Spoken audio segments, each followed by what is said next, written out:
Bonjour à toutes et à tous, merci d'être avec nous sur TV Vendée pour suivre en direct la première des 3 finales de ce 51e Mondial Football Montaigu, ici au stade Maxime Bossis.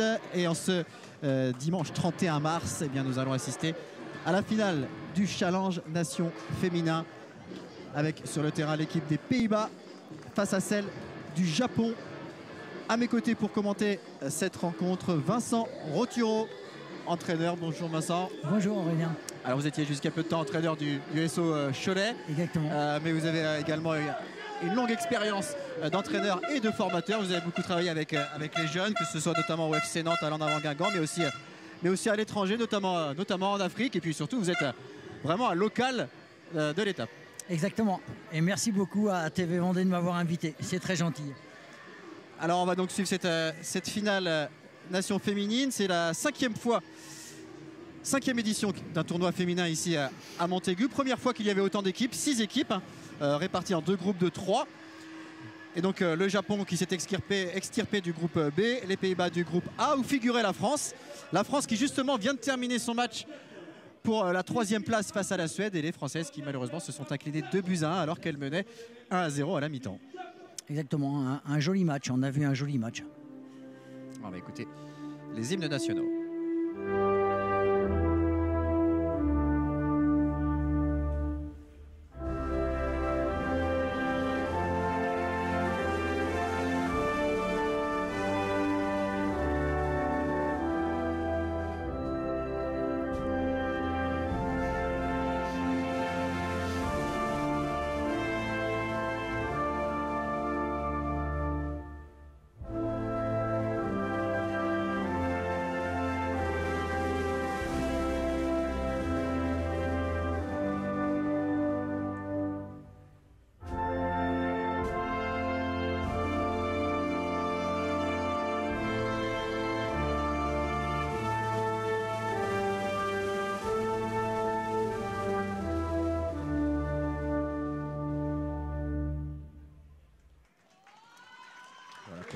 L'hymne du Japon, place maintenant donc à l'hymne du Pays-Bas.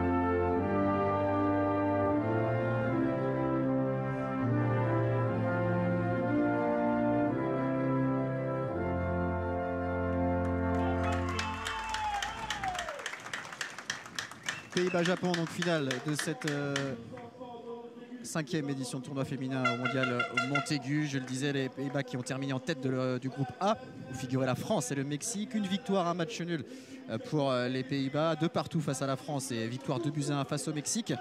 Les Françaises ont également terminé avec une victoire et un match nul, donc un nul face aux Pays-Bas et une victoire face au Mexique. Et il s'en est fallu d'un seul petit but, Vincent, pour que les Françaises terminent en tête de ce groupe, puisqu'elles ont marqué un but de moins que les Néerlandaises. Exactement, ça s'est joué sur un penalty à la dernière minute de jeu qui est arrivé sur la barre transversale. C'est dommage pour l'équipe de France. Mais on a vu 2 très belles équipes qui auraient pu être toutes les deux en finale aujourd'hui. Donc le Japon qui est dans ce groupe B a terminé en tête avec 2 victoires, 2 buts marqués, aucun encaissé. 2e place pour la Suède avec 3 points, et le Portugal avec 2 défaites a terminé à la 3e place. Il y a eu des matchs de classement aujourd'hui dans ce Challenge Nation, avec notamment pour la 5e place la victoire du Portugal face au Mexique 3-1. Donc 5e place pour le Portugal, le Mexique termine 6e.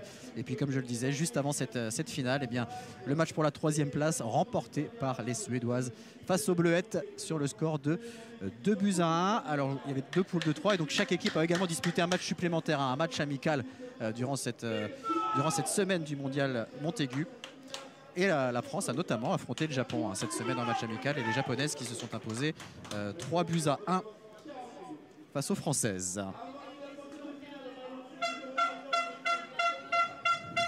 Les deux équipes finissent de s'installer. L'occasion également de donner d'autres résultats du jour, puisque le Challenge Club avait également lieu aujourd'hui avec des débuts de match de classement. On connaît maintenant les finalistes de ce Challenge Club, dont la finale sera à suivre également en direct sur TV Vendée ce lundi à partir de 15h15. Et on aura le droit à une finale entre le FC Nantes et les Girondins de Bordeaux. Les Nantais qui se sont qualifiés au tir au but face à l'Olympique Lyonnais, 0-0 à la fin du temps réglementaire et 4 tirs au but à 2 pour le FC Nantes. Les Bordelais, quant à eux, se sont imposés face à la sélection de Vendée, là aussi au tir au but, là aussi 0-0 après le temps réglementaire, et donc une victoire 3 tirs au but à 1. Une sélection de Vendée qui aurait eu sa place en finale, Vincent, vu ce qu'ils ont montré. Oui, c'est bien dommage. Soyons un peu chauvins.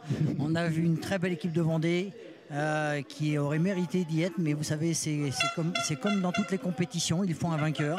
Les tirs au but ont fait le travail, et malheureusement pour l'équipe de Vendée, c'est nos Girondins de Bordeaux que nous avons appréciés parce qui a essayé aussi de produire un très bon football, qui se retrouvera en finale contre nos petits Canaris.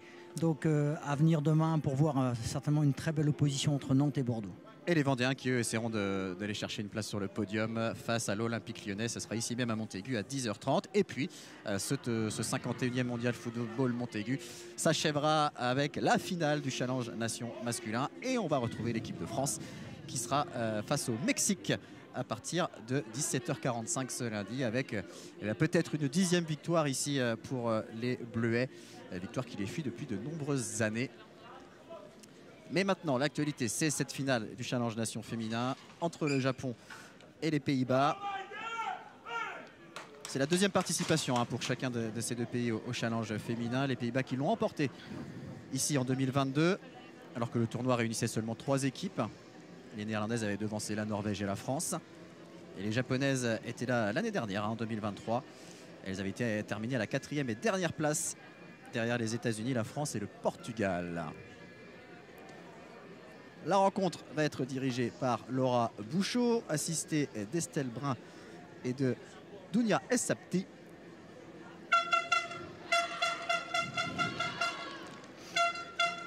Les Néerlandaises dans leur couleur traditionnelle orange, les Japonaises en bleu. Et ce sont les Japonaises qui vont donner le coup d'envoi de cette rencontre.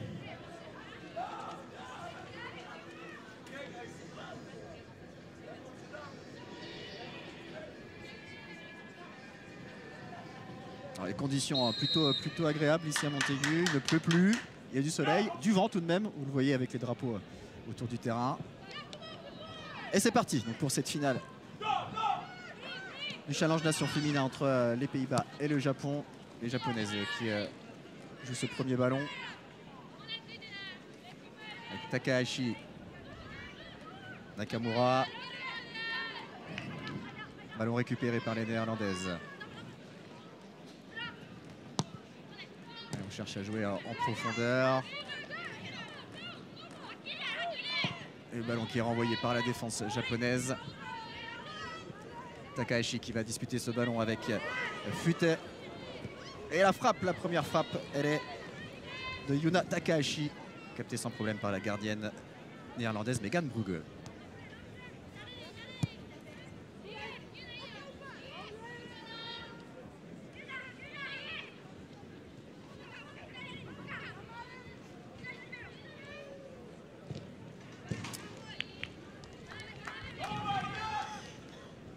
Remise en touche pour les Néerlandaises. Un tournoi féminin qui a bien tenu ses promesses, Vincent, cette semaine. On a vu vraiment des belles rencontres, il y a eu du suspense, des qualifications qui se sont jouées au dernier moment. On aurait aimé bien sûr voir les Françaises en finale, mais on a vu de belles équipes s'affronter tout au long de la semaine.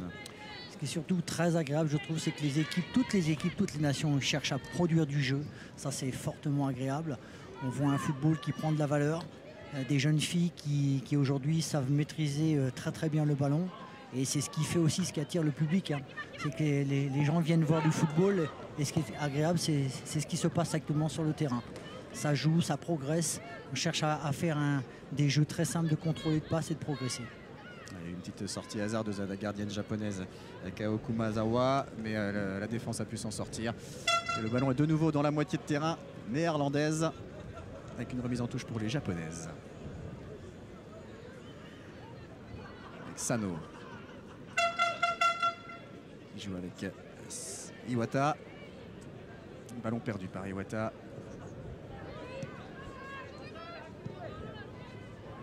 Et on rejoue avec la gardienne du Japon.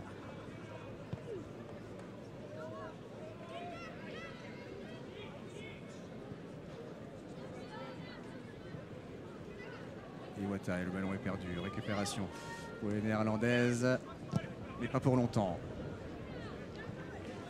On voit tout de suite que les deux équipes cherchent à poser le ballon. Et au niveau des systèmes de jeu, déjà on peut regarder qu'on a les deux systèmes s'opposent, des 4-3-3 de la part des deux équipes. 4 défenseurs, 3 milieux, donc une densité de joueuses qui seront surtout axées dans l'axe du terrain. Et puis des joueuses donc, de couloir qui sont en infériorité numérique. Donc c'est ce qui va faire entre guillemets le charme de trouver donc, le jeu sur les côtés. Allez, c'est Dap, côté néerlandais, qui a remis en retrait. Fuité, long ballon, cherche à jouer vers Pennock, mais le ballon a été intercepté par la défense japonaise. Bon, toujours néerlandais. Avec Sweers. Noum.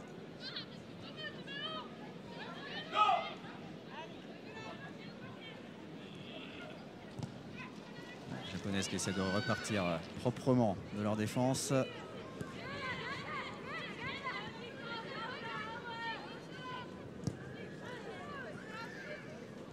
Récupération dans le rond central néerlandaise avec la capitaine Thomassen. Thomassen qui est une des deux buteuses contre l'équipe de France lors du premier match de poule. Noum qui élimine sa vis-à-vis, mais le ballon est perdu. Non, il revient dans les pieds de Noum. Le ballon vers Dap, mais c'est intercepté. Nere qui va chercher une solution sur la gauche avec Nakamura qui redonne à Nere. De nouveau Nakamura à la lutte avec Pinnock. Et ce sera une remise en touche.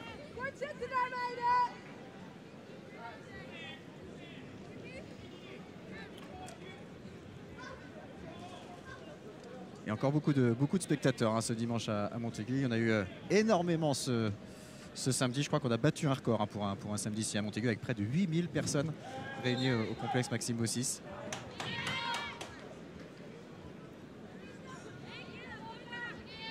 Un challenge féminin qui ne s'est pas déroulé qu'à Montaigu. Plusieurs autres stades vendéens ont accueilli des matchs, que ce soit à Fontenay-le-Comte, à Pouzauges, au Sable d'Olonne, à Mormaison, à Boufféry ou encore à la Bernardière. Allez, les Néerlandaises à la relance avec Rietveld. Ballon récupéré par les Japonaises. On cherche à conserver encore une fois de la part des deux équipes. On a vu juste avant le bloc équipe japonais très haut pour essayer de profiter d'une erreur technique des Hollandaises. Attention à ce ballon vers Takahashi face à la gardienne. La frappe croisée, ça passe juste à côté. Occasion pour Yuna Takahashi. Joli face à face. Recherche de profondeur de la part des deux attaquants, notamment donc du numéro 10.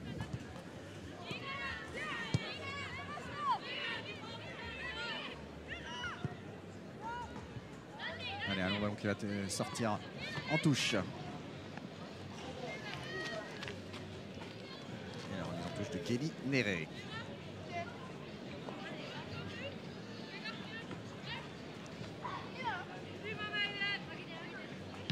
Qui joue avec Takahashi. Bakinose. Et attention à Nakamura. Interception de la défense des Pays-Bas.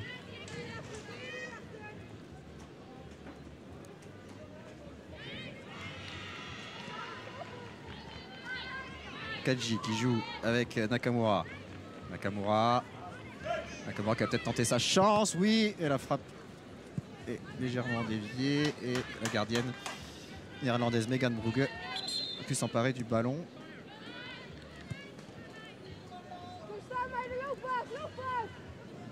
Le ballon qui est sorti. C'est donc un corner pour le Japon. On sent un meilleur début de match de la part des Japonaises sur l'emprise du match. Ont pris le jeu à leur compte. Même si là, le ballon est perdu, c'est une relance pour les Pays-Bas avec Pinnock. Pinnock et bonne défense de Yume Mori. Makinose qui joue avec une talonnade pour Kelly Nere. De nouveau Makinose. Kadji avec Mori. Mori qui trouve Nakamura.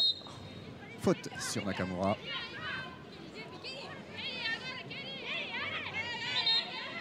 Et non, le ballon va devoir être déplacé. La faute était un peu plus loin.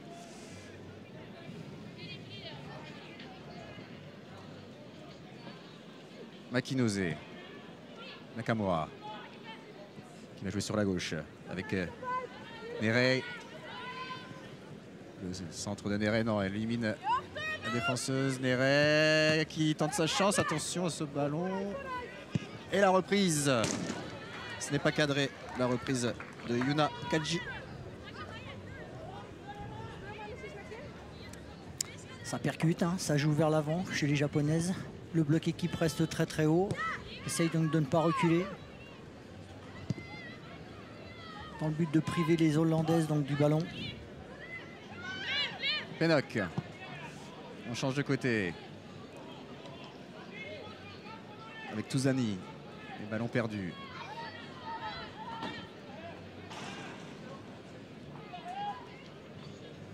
On joue avec la gardienne Kumazawa.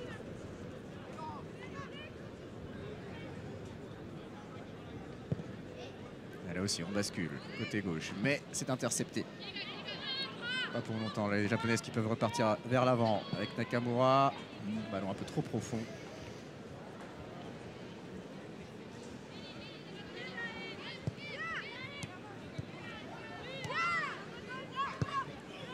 Attention, on ne pas se faire d'erreur dans cette relance. Côté néerlandais, voilà, le ballon récupéré par les Japonaises. Et le sauvetage de Weirs.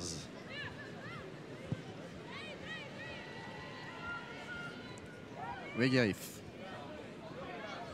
qui parvient à conserver ce ballon et qui va jouer en retrait avec sa gardienne. Les Néerlandaises qui ont vraiment beaucoup de mal à progresser. Fuite. Encore un bon pressing japonais.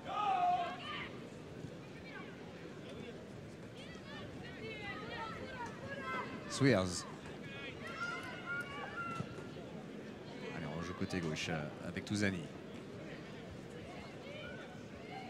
Touzani qui va jouer vers Pinnock, mais la gardienne japonaise peut intervenir sans problème.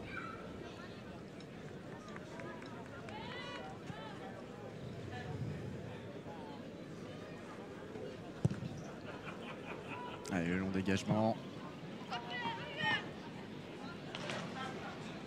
Et la capitaine néerlandaise, Maud Thomassen, peut jouer avec sa gardienne.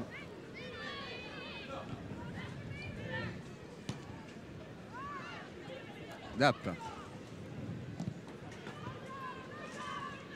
Cherchait Pinnock.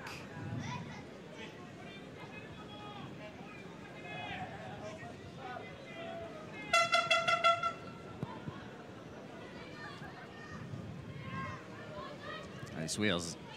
Avec Pinnock. Pinnock qui élimine une joueuse. Non, finalement, elle parvient à conserver ce ballon et à mettre en retrait. La première frappe néerlandaise. Elle est l'œuvre de Mila Wegerif.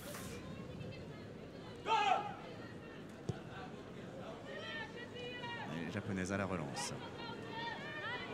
Avec Nere. Nere et la faute. La faute de Liv Pennock. Numéro 17.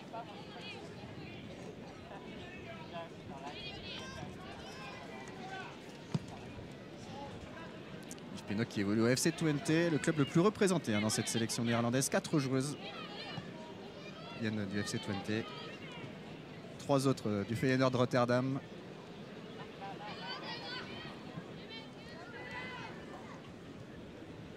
Le ballon récupéré par les Oranges.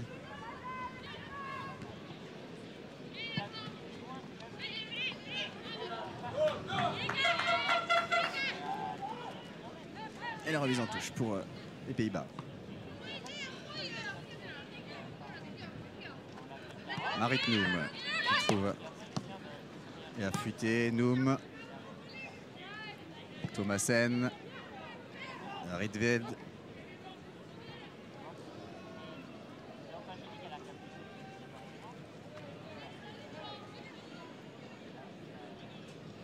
Iwata avec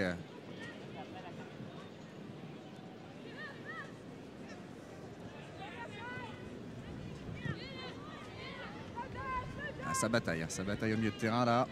Mais c'est encore les Japonaises qui s'en sortent.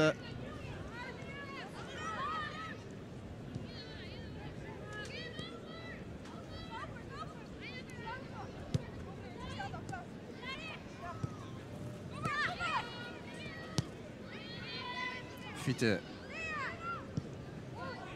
Sweers qui n'arrive pas à maîtriser ce ballon.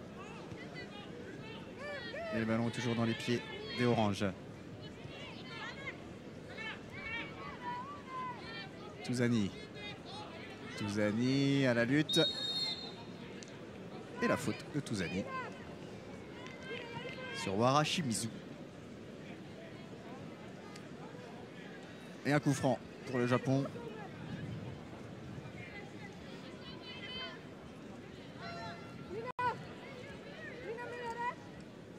Makinose et Kaji sont près du ballon.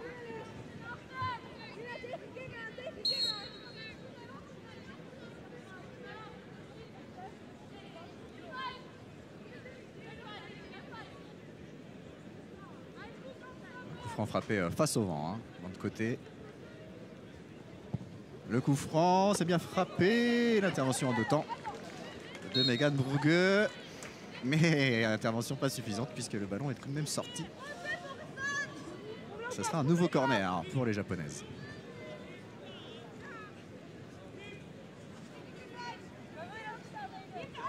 Alors on vient de passer le premier quart d'heure de cette finale. Domination japonaise. Et toujours pas de but pour l'instant.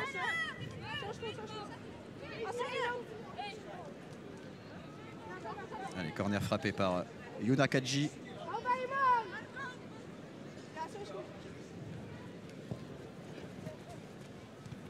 C'est repoussé par les Néerlandaises, mais attention, nouvelle tentative des Japonaises. On n'arrive pas à s'en sortir côté Pays-Bas.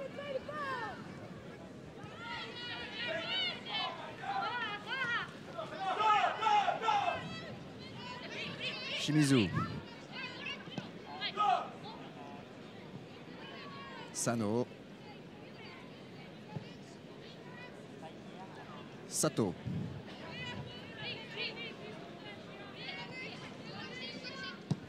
Sato qui joue côté gauche.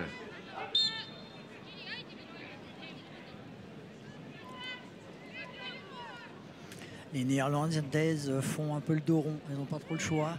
Il y a une meilleure emprise pour l'instant des Japonaises dans le jeu grâce à leur animation de passe. Jeu simple, cherche le jeu à l'intérieur, passe à l'intérieur, ensuite ouverture sur les côtés. Et Nakamura côté gauche à la lutte avec Rietveld. Et le ballon est pour les Néerlandaises avec cette remise en touche.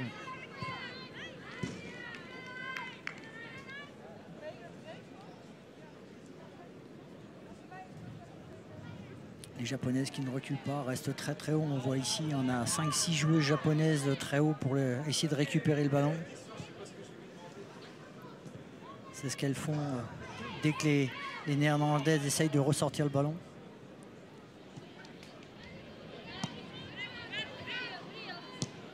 Sato qui joue côté gauche avec Nakamura. Nakamura qui remet dans l'axe, mais ballon perdu et récupéré par Sweers pour les Pays-Bas.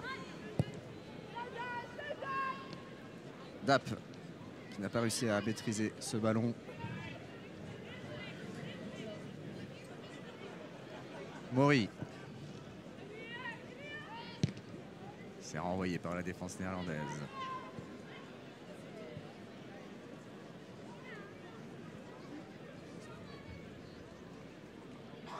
Et une nouvelle touche pour les Pays-Bas.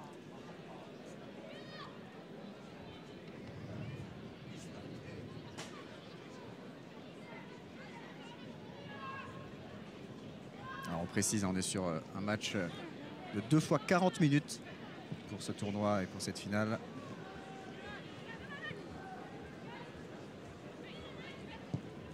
Attention, peut-être une nouvelle occasion pour les Japonaises avec cette intervention de la défense néerlandaise. Et, ce sera une sortie de but. C'était Nakamura qui avait ce ballon dans la surface. Non, on sera sur un corner. On sera bien sur un corner.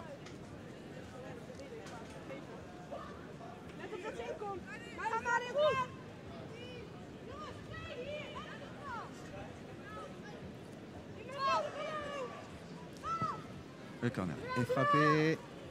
Encore une tête néerlandaise. Et Touzani à la relance.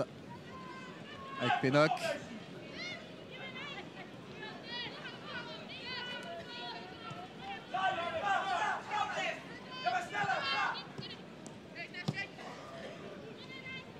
Et de nouveau les Japonaises à l'attaque avec Nere. Contré par Rietveld. Sweers.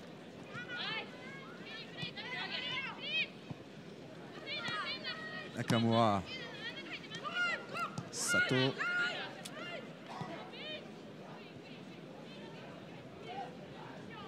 Yume Mori, la capitaine japonaise.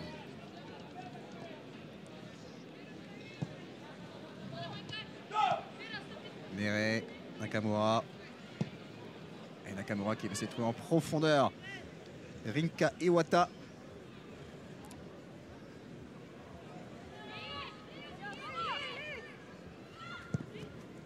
Encore un long ballon, côté néerlandais. On n'arrive pas trop à construire. C'est encore un ballon perdu.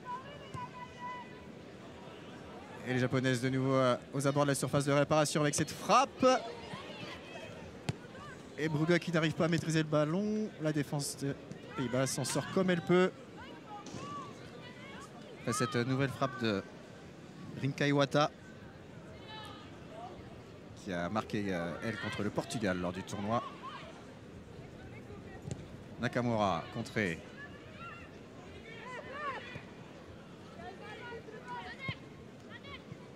Touzani.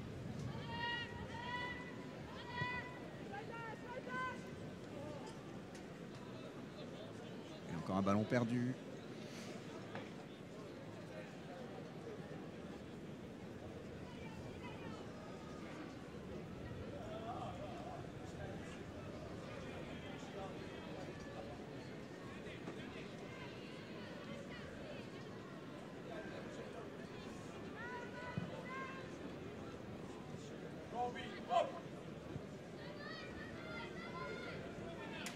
Mori. Shimizu qui joue avec Makinose. Et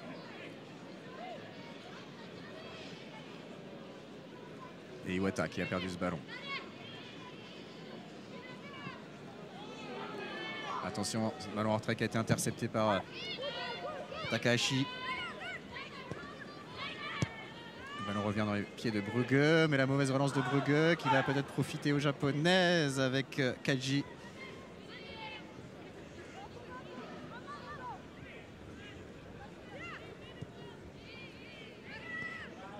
Elles sont sous pression, les joueuses des Pays-Bas. Compliqué de se relancer. Et voilà, encore une fois, ce sera une touche pour le Japon.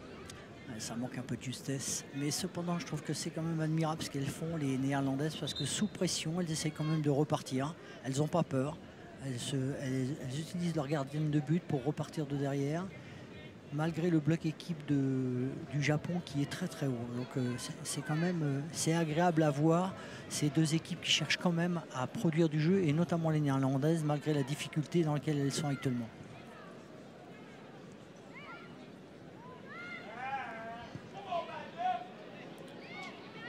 Alors seulement 2 buts marqués par les Japonaises dans la compétition, mais aucun but encaissé.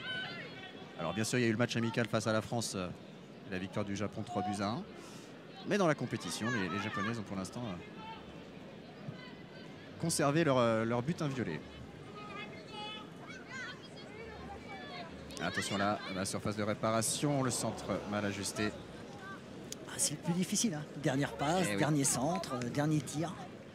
On est sous pression, il y a un peu moins d'espace, un peu moins donc, de temps pour pouvoir ajuster son dernier geste. Mais ça va venir, je pense. C'était une nouvelle fois Iwata qui s'était infiltré dans la surface de réparation.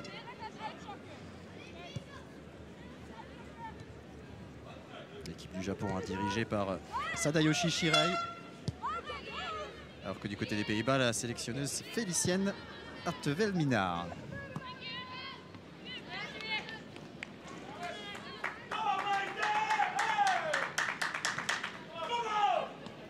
On rappelle également que toutes ces joueuses évoluent dans la catégorie U16, tout comme toutes les équipes de toutes les compétitions de ce mondial football Montaigu.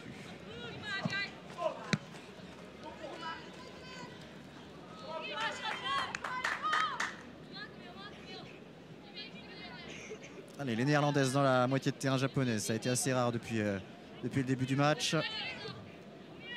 Pennock. Et ballon récupéré par le Japon, pas pour longtemps. Thomasen joue avec sa gardienne. Fuite qui redonne à Brugge. Sweers. On construit un peu plus là côté Pays-Bas. Avec Thomasen. Chercher en profondeur Thomas Touzani.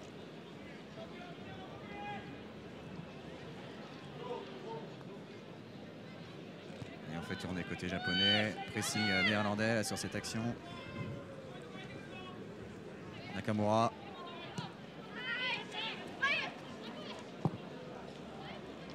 Makinose qui va chercher Iwata. Et Iwata qui a le temps de lever la tête, d'ajuster un centre du pied gauche. C'est repoussé de la tête, mais c'est toujours dans les pieds des Japonaises. Avec Nerei, la frappe de Nerei, c'est dans le petit filet extérieur.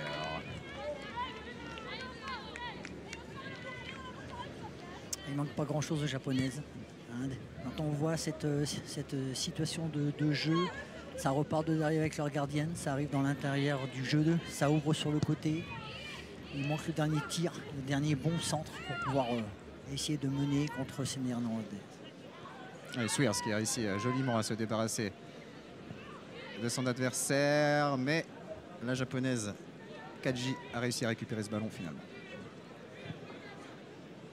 Et on va chercher à jouer en profondeur avec Takahashi, mais ce sera une sortie de but.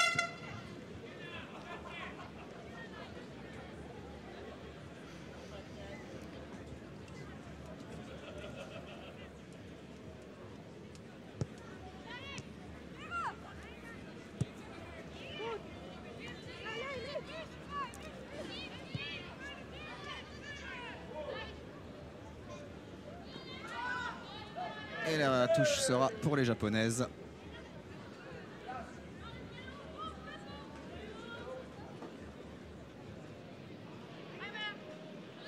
Nerei.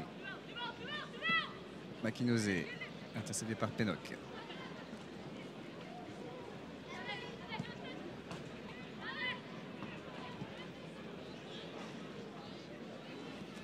Brugge.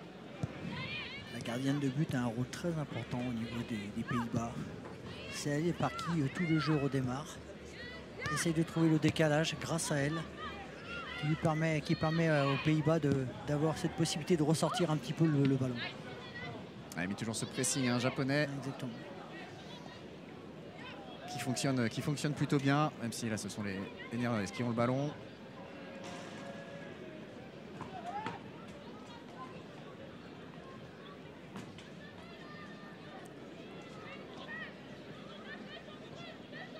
rejouer avec la gardienne aussi côté Japon. Et côté gauche avec Linere. Linere qui peut avancer. On joue dans l'axe.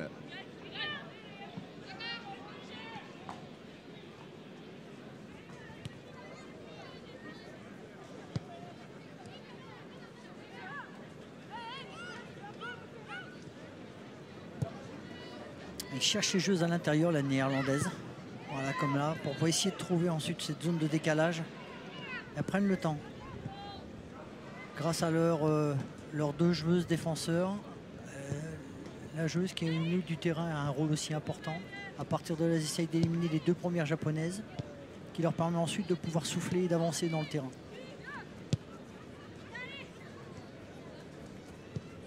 C'est vrai que la gardienne Megan Brugge est peut-être la joueuse qui a touché le plus de ballons depuis le début du match. Et après, la difficulté, elle est là pour les Néerlandaises. Arriver au milieu du terrain et de trouver d'autres solutions. Il y a un manque de profondeur. Il n'y a pas la possibilité de jouer un peu plus haut, donc elles sont obligées de construire. Mais là, les Japonaises sont intéressantes parce qu'elles sont très regroupées au milieu du terrain. Et Iwata. C'est récupéré par Thomasen. Touzani. Touzani qui se fait subtiliser le ballon par Iwata.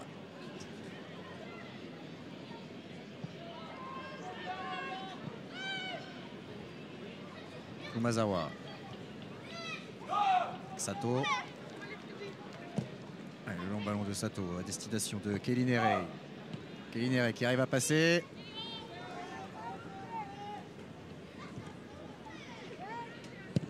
Et c'est renvoyé par Fuité. Dap. Avec Suers. On joue côté gauche avec Touzani. Il y a un peu d'espace. Lina Touzani. Deux japonaises face à elle. Elle a finalement joué en retrait. Avec sa capitaine, Thomasen. Centre de Thomasen et c'est directement dans les bras de Kao Kumazawa.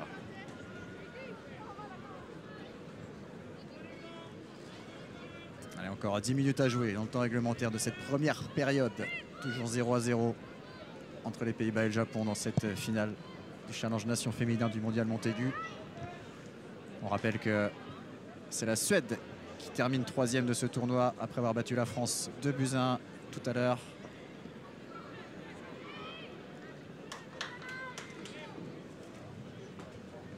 Cinquième place pour le Portugal qui a battu le Mexique 3-1.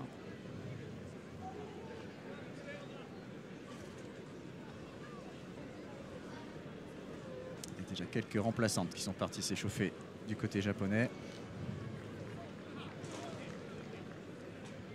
Une seule du côté néerlandais. Ouais, on est sur le 3e, voire 4e match pour ces jeunes filles. Hein. C'est toute la difficulté d'un tournoi pour un staff de bien gérer les titulaires et les remplaçants, de faire un turnover de façon à avoir de l'état de fraîcheur. Et c'est ce qui fait souvent que sur ces périodes de finale, on a souvent quelques petites blessures qui arrivent. C'est vrai que c'est Michael Ferreira, le sélectionneur des Bleuettes, hein, qui soulignait l'importance de ce genre de tournoi pour aussi s'habituer à déjà des rencontres internationales, mais aussi de jouer devant du public un peu plus nombreux que ce qu'elles ont sûrement l'habitude. Et puis d'enchaîner des matchs, en effet, il y a beaucoup d'intérêt à disputer ce genre de tournoi. D'abord, aujourd'hui, quand on voit la richesse de ces tournois internationaux qui sont organisés donc, dans le monde, mais aussi chez nous en France, et notamment à Montaigu, la qualité de ce tournoi, c'est que vous venez ici, vous avez des superbes confrontations. Et en plus, ça vous permet de brasser un effectif, comme le disait le coach. Aujourd'hui, les joueuses d'aujourd'hui ne sont pas forcément celles de demain, mais ça te permet quand même d'enrichir un grand paquet d'expérience. Et puis jouer devant 6 000, 7 000 personnes, c'est pas tous les jours que vous jouez. Et il faut gérer cette pression. Et puis une finale, ça se joue, mais ça se gagne. Et donc à partir de là, vous vous doutez bien que chacun fait attention de ne pas faire la petite erreur. C'est pour ça que des fois, on a aussi des joueuses qui sont crispées. Ça peut être aussi le cas des Néerlandaises, puisqu'on a vu sur les 2 derniers matchs qu'ils ont joués, ils ont été menés au score à chaque fois. Et elles sont revenues et elles ont fait le dos rond, un peu comme contre la France. Elles étaient menées Et elles sont revenues et j'ai trouvé une équipe néerlandaise qui petit à petit au fur et à mesure du match a repointé le bout de son nez et a réussi donc à égaliser contre la France. Ah oui, elles étaient menées 2-0 face à la France. Exactement. Finalement, match nul de partout. Elles étaient menées 1-0 à la mi-temps face au Mexique. Et ont réussi à s'imposer 2-1.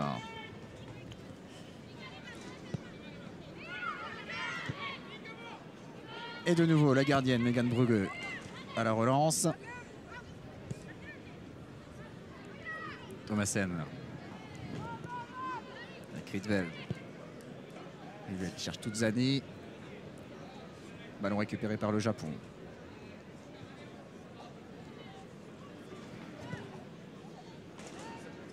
Cherche à jouer avec Nakamura. Nakamura qui a pu transmettre. Attention, peut-être une occasion là pour le Japon. Mais là, il y a beaucoup de monde en face. Si ça passe. Avec la frappe du pied gauche de Yuna Kaji. Ça passe au-dessus.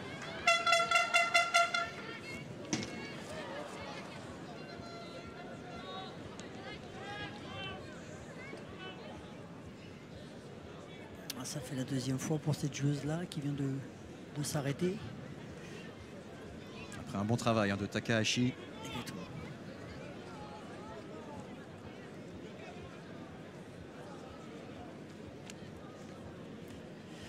Pour réussir à passer devant, les Japonaises, il leur faudra bien sûr du collectif, mais sur quelques exploits comme on vient de le voir, une élimination, un dribble, un enchaînement qui te permet donc de pouvoir éliminer une joueuse adverse. Alors qu'on a Rietveld, je crois, côté néerlandais qui semble blessé et qui va donc céder sa place.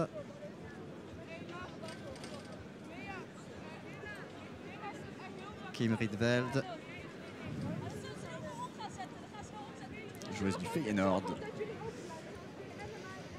qui est remplacée par Noah Bloem.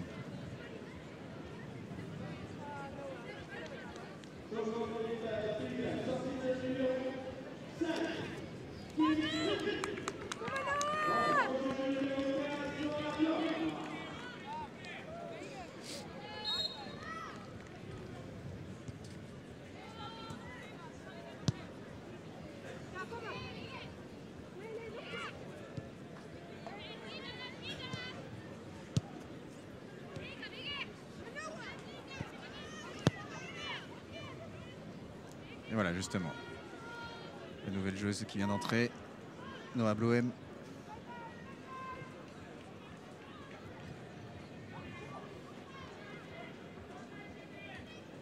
Mori. Il joue avec sa gardienne, Kumazawa.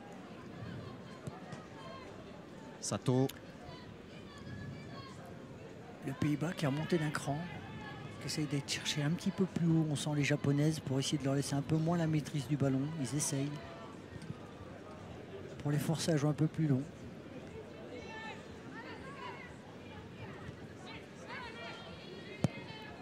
Et Noum qui a pu remettre en retrait à sa gardienne, qui a dégagé mais directement sur une joueuse japonaise. Attention à Takahashi. La frappe de Makinose directement dans les bras de Brugge.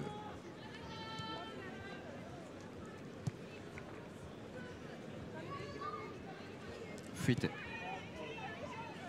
Thomassen.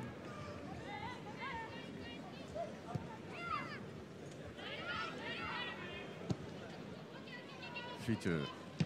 C'est repoussé.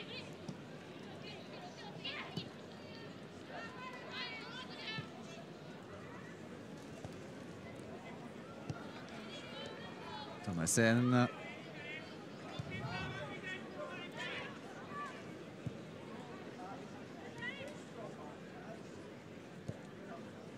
Pas de solution là, côté néerlandais. Il fait des allers-retours entre Thomassen, Fuite et la gardienne. Noum.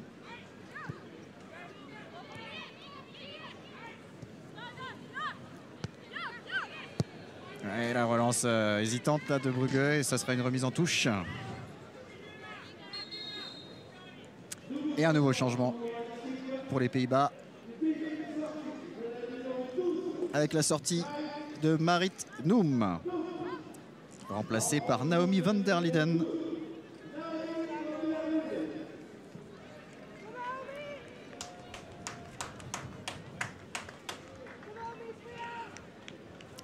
Naomi van der Leden qui évolue à l'Excelsior Rotterdam.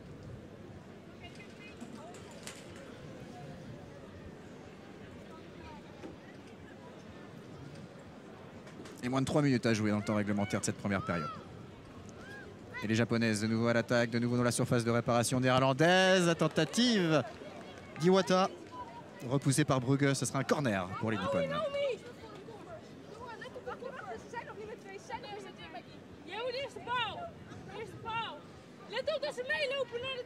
Un corner qui va être frappé par Yuna Kaji.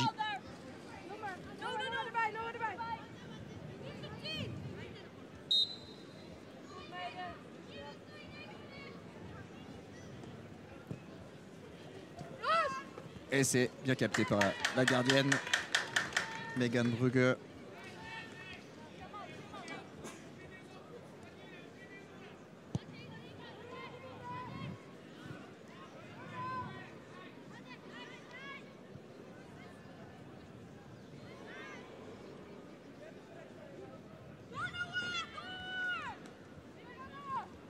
Et attention, nouvelle possibilité pour le Japon. La frappe contrée, peut-être une main dans la surface. Personne n'a branché, en tout cas pas l'arbitre.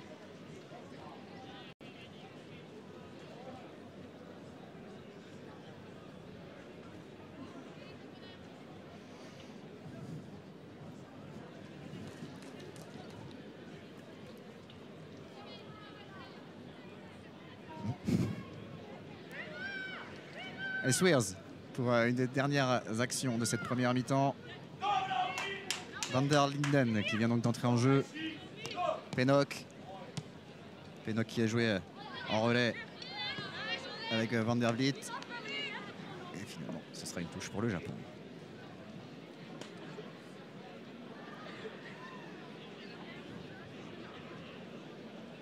On est dans la dernière minute.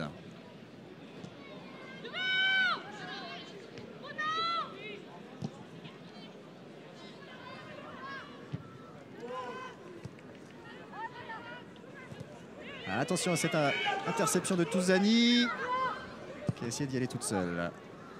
C'était peut-être pas fini ici. Les Japonaises qui peuvent se dégager proprement.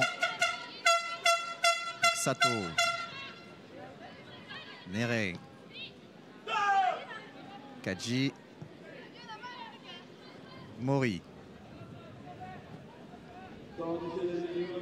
Sato. Et il y aura 2 minutes de temps additionnel dans cette première période. On va chercher à jouer avec Nere. Pennock. Et on revient à la faute de Naomi van der Linden.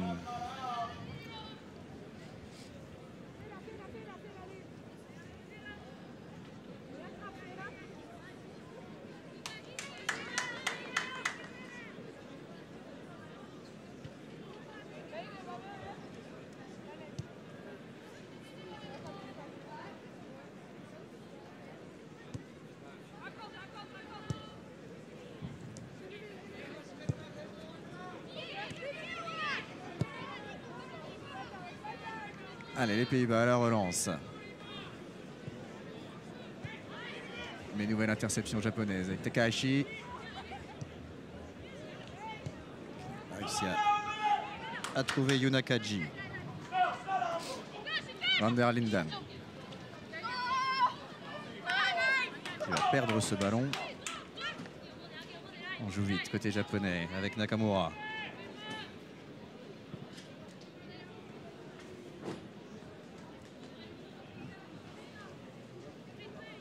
La remise en touche de Nere.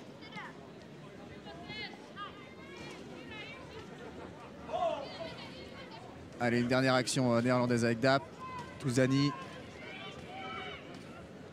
Touzani qui n'a pas vraiment de solution là face à 2 japonaises. Elle va revenir dans l'axe et jouer côté droit avec Pennock. Mais Pennock signalé en position de hors-jeu.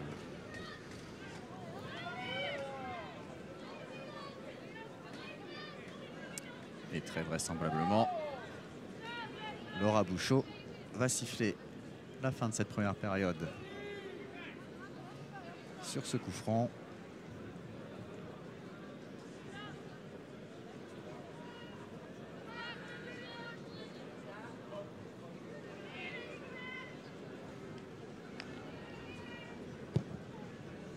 Et non, on laisse jouer. Sa bataille au milieu de terrain, dans le rond central. Iwata, Nakamura. Et l'interception de Van der Linden. Le coup de sifflet de l'arbitre. Allez, un dernier coup franc dans cette première mi-temps. Avec Yuna Kalji.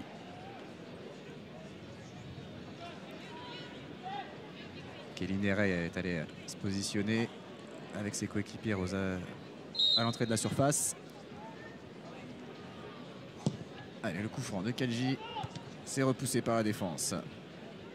Et le contre néerlandais. Inatuzzani.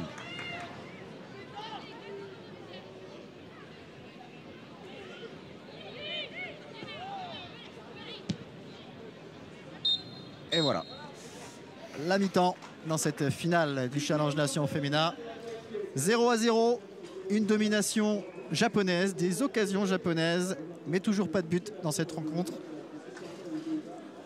On va marquer une pause et on se retrouve dans quelques instants ici au stade Maxime Bossis à Montaigu pour suivre la deuxième période de ce Pays-Bas-Japon. A tout de suite.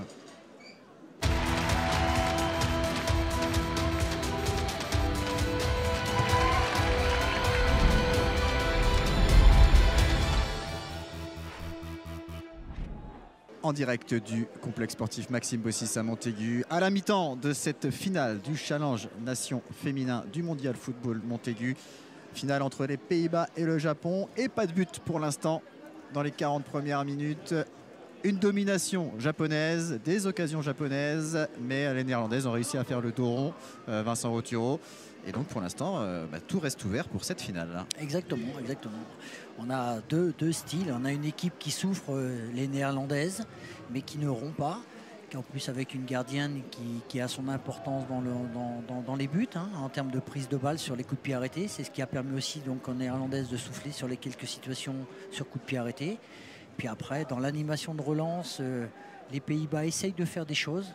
Maintenant, la solution pour cette équipe-là, c'est essayer peut-être de mieux gérer les quelques ballons échoués de la part donc, des Japonaises dans les erreurs de passe de derrière. Et puis après, je dirais, une solution pour de nouveau les Pays-Bas, c'est les coups de pied arrêtés parce que ce sont des joueuses qui sont plus grandes. Donc je pense que sur chaque coup franc ou sur chaque corner, ils pourront mettre en difficulté les Japonaises. Mais il va falloir essayer de ne pas prendre un but parce que les Japonaises ont aujourd'hui une emprise sur ce match. Alors, vous l'avez vu hein, sur les actions qui viennent d'être rediffusées sur votre écran. Beaucoup de situations pour les Japonaises. Une seule frappe au but du côté néerlandais. Ces deux équipes hein, qui ont terminé en tête de leur poule cette semaine. Les Pays-Bas dans le groupe A devant la France et le Mexique. Alors que le Japon a terminé en tête du groupe B devant la Suède et le Portugal. Et puis juste avant cette finale tout à l'heure, les Suédoises l'ont emporté face à l'équipe de France, face aux Bleuettes pour le match de la 3e place. Une victoire 2-1.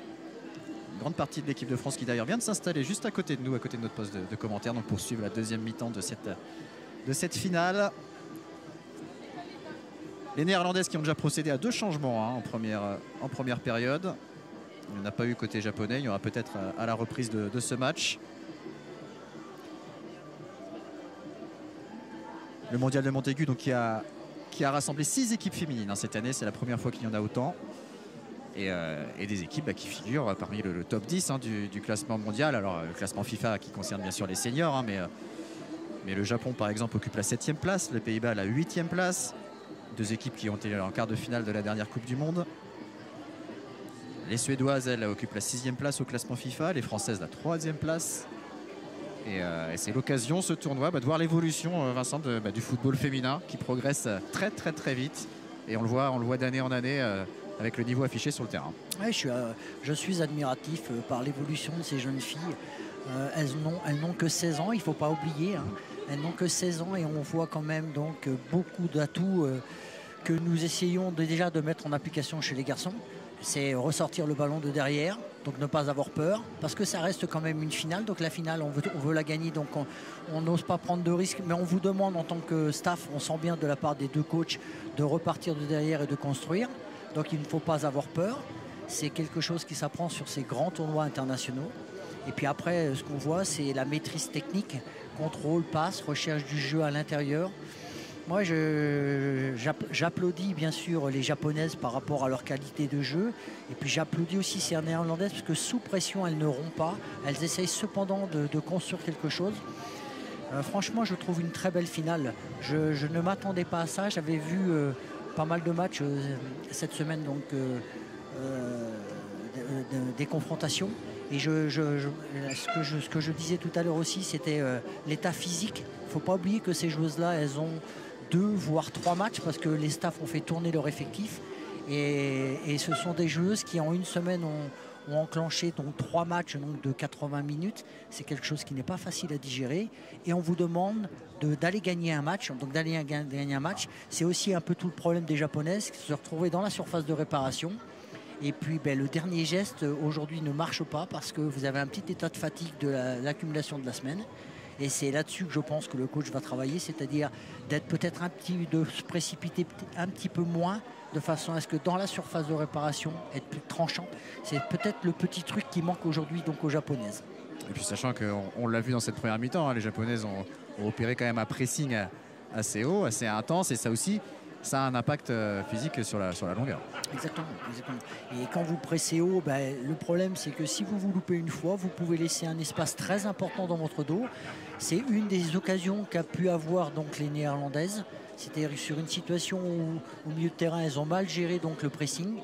Un long ballon pour Dapp, la numéro 9 donc des Pays-Bas, aurait pu, si elle avait été mieux gérée la passe, peut-être donner une occasion d'un face-à-face.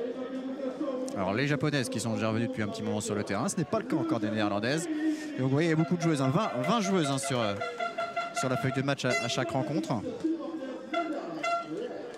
Donc il va y avoir beaucoup de changements. Je vous disais, il y en a déjà eu 2 du côté des Pays-Bas. Et les joueuses des Pays-Bas qui justement font leur retour sur la pelouse du stade Maxime Bossis de Montaigu. Avec notamment la capitaine Maud Thomassen.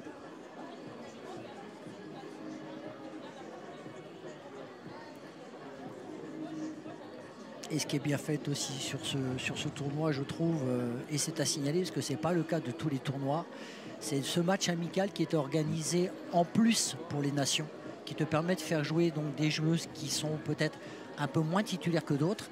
Mais le fait de faire ce match amical, ça te permet de garder le rythme, d'avoir des joueuses qui sont concernées par la compétition. Et à partir de là, lorsque vous pouvez les aligner en finale, c'est souvent ces joueuses-là qui n'étaient pas titulaires sur le premier match, par exemple contre la France. On voit des joueuses là qui n'étaient pas forcément titulaires, mais qui sur la finale vont peut-être apporter ce petit plus de fraîcheur pour pouvoir passer et gagner le match. Et les Japonaises qui, elles, avaient joué leur match amical face à la France. Victoire 3-1 avec un but dès 15 secondes de jeu, un but de Nakamura. Au bout de 5 minutes, un deuxième but signé Lida. Et c'est Iwata qu'on a bien vu sur cette première période qui avait marqué le 3e but des Japonaises. Donc, lors de cette rencontre hors compétition, cette semaine, c'était mercredi face aux Bleuettes.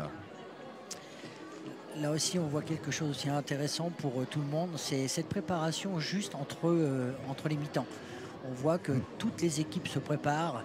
Ce qu'on ne voyait pas il y a quelques années. Aujourd'hui, on sait que le corps se repose pendant une quinzaine de minutes. Et très souvent, lorsque vous redémarrez par une accélération, le corps n'est pas tout à fait prêt. Et on dit souvent que les joueurs ont du mal à repartir en deuxième mi-temps. Et on voit, tous les staffs et les sélections nationales le montrent.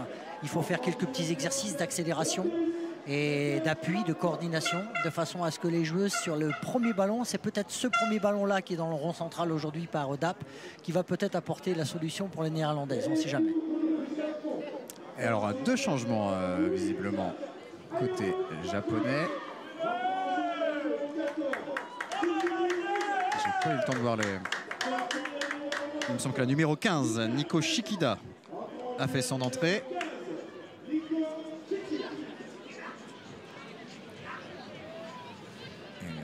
Surveiller les autres joueuses.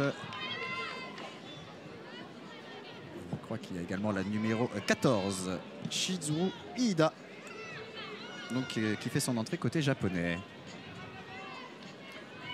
Allez, c'est parti pour cette deuxième mi-temps. Il reste 40 minutes pour savoir qui va remporter ce challenge nation féminin. Bien sûr, en cas de score de parité à la fin de cette rencontre, les équipes se départageront au tir au but, ce qui a été le cas 2 fois ici à Montaigu dans le Challenge Club, avec notamment les Girondins de Bordeaux qui sont qualifiés pour la finale face à la sélection de Vendée au tir au but, tout comme le FC Nantes face à l'Olympique Lyonnais.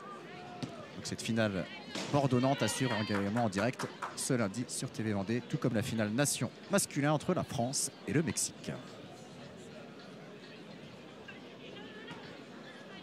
Alors j'essaie de savoir qui est sorti côté japonais, puisqu'il y a 2 nouvelles joueuses sur le terrain.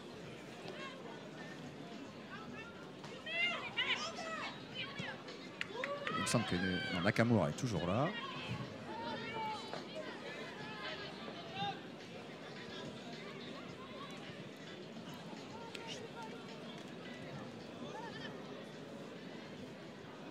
Alors la numéro 9, Kadji, en effet, a dû céder sa place. Yuna Kadji n'est plus sur le terrain.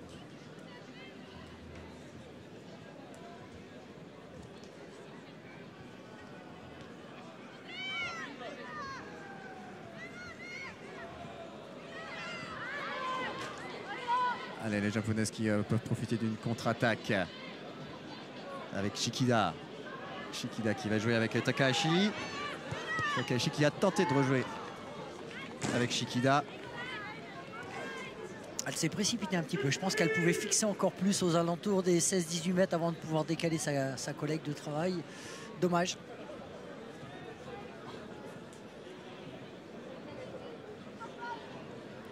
Et donc je pense que c'est Ayumu Makinose, la numéro 8, qui est également sortie.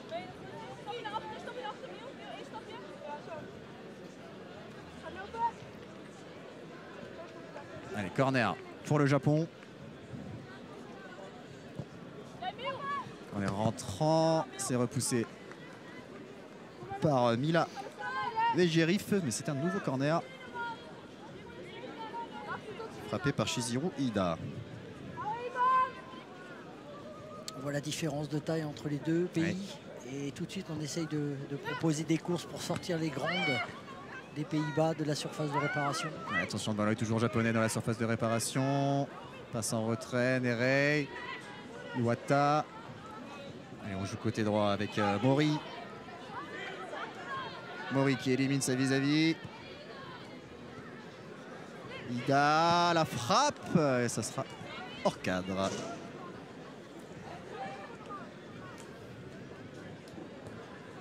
Ça défend bien du côté des Néerlandaises.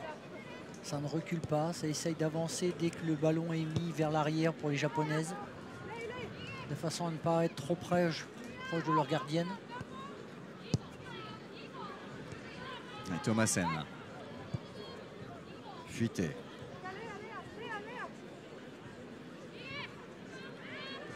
Qui résiste bien face à Nakamura. Van der Linden.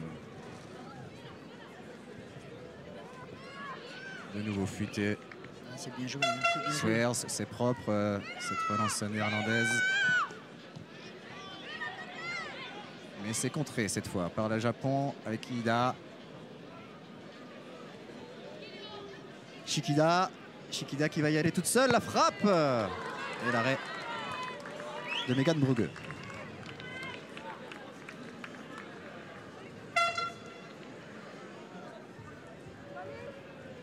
On repart quand même sur les mêmes bases de la première mi-temps. Des Japonaises qui investissent la moitié de terrain néerlandaise, qui ont déjà eu des occasions.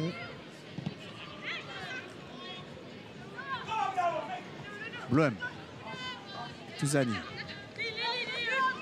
Touzani qui s'est fait chipper le ballon. C'est Takahashi là, qui va pouvoir transmettre à Nakamura. Il y a Iwata qui demande le ballon à gauche. Est-ce qu'elle va jouer avec elle? Oui. Iwata. Iwata face à Van der Linden. C'est contré. Et les Pays-Bas qui peuvent sortir ce ballon avec Vegerif. Van der Linden sur son côté droit.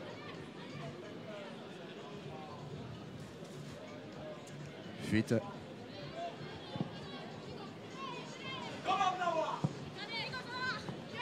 Touzani. Et ballon récupéré par Shikida. C'est sur ces ballons-là que les Japonaises vont pouvoir gagner le match. Les balles de récupération, mi-terrain. Là, ça fait déjà 2-3 ballons qu'ils ont en l'espace de 3-4 minutes. Ça fait un 4e ballon. C'est sur ces situations-là, voilà. On là, cherche toujours Takahashi dans l'axe. Iwata, non c'est Nakamura, mais il y a une position de hors-jeu signalée. Oui, parce que les Néerlandaises ne sont pas en place. Donc vous avez un petit temps d'avance pour pouvoir essayer de les mettre en déséquilibre.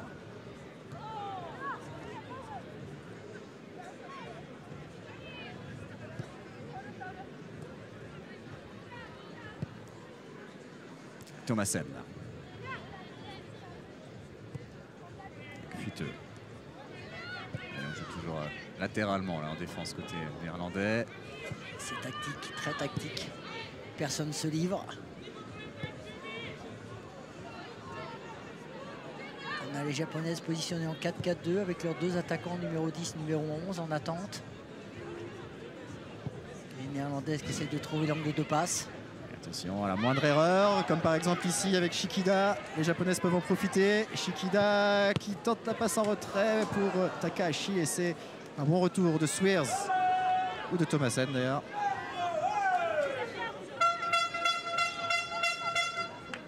Et un nouveau corner pour l'équipe du Japon.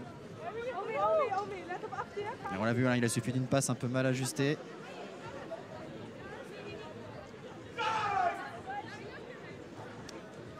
Corner frappé par Shizuru Iida. Attention à la réception. L'arrêt de la gardienne. Encore ça cafouille. Un coup de sifflet. Un coup de sifflet de l'arbitre. Le but va être refusé. Alors on va peut-être revoir cette action. C'était très confus. Il y a eu plusieurs tentatives japonaises. Avec d'abord cette reprise manquée sur le corner. Puis ensuite c'est Nere qui a tenté sa chance. Et ensuite cet arrêt du pied de la gardienne. Et ensuite, c'est Nakamura qui a frappé. Est-ce que c'était une faute ou une position de hors-jeu? En tout cas, toujours 0-0. Mais toujours des Japonaises dominatrices. Exactement, puis pas de contestation. C'est quand même fort agréable. Ça aussi, c'est beau. Ça joue.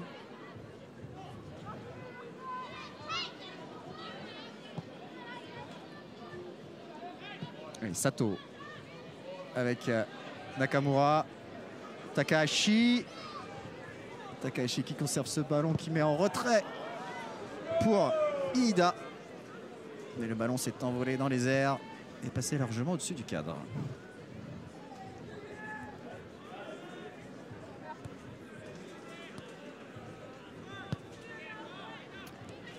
On sent que les Japonaises attendent leur heure, la proie. Ils attendent l'erreur de la part des Néerlandaises.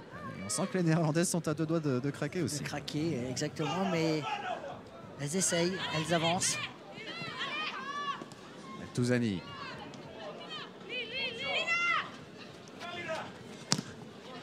Avec Swears. Dap. Des ballons perdus par Dap, mais attention, toujours récupéré par les Pays-Bas. Pas de problème pour la gardienne. Kumazawa.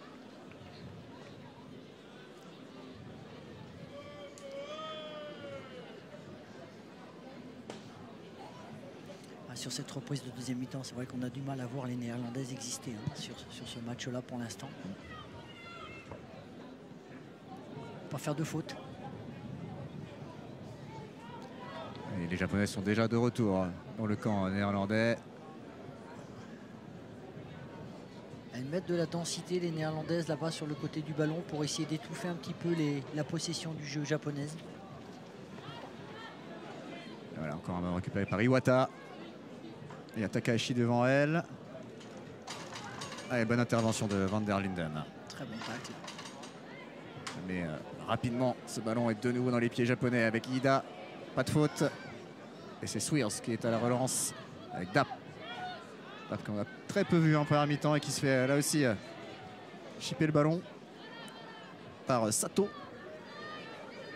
Takahashi signalé en position de hors-jeu de nouveau. savoir défendre sans faire de faute. C'est ce que font très bien les Japonaises aussi. Hein. Elles ne font pas de faute. Elles récupèrent proprement le ballon. Allez, on retrouve notre triangle.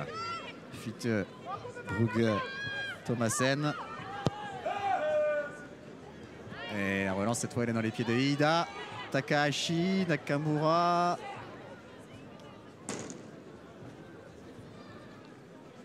Et ce sera de nouveau un corner.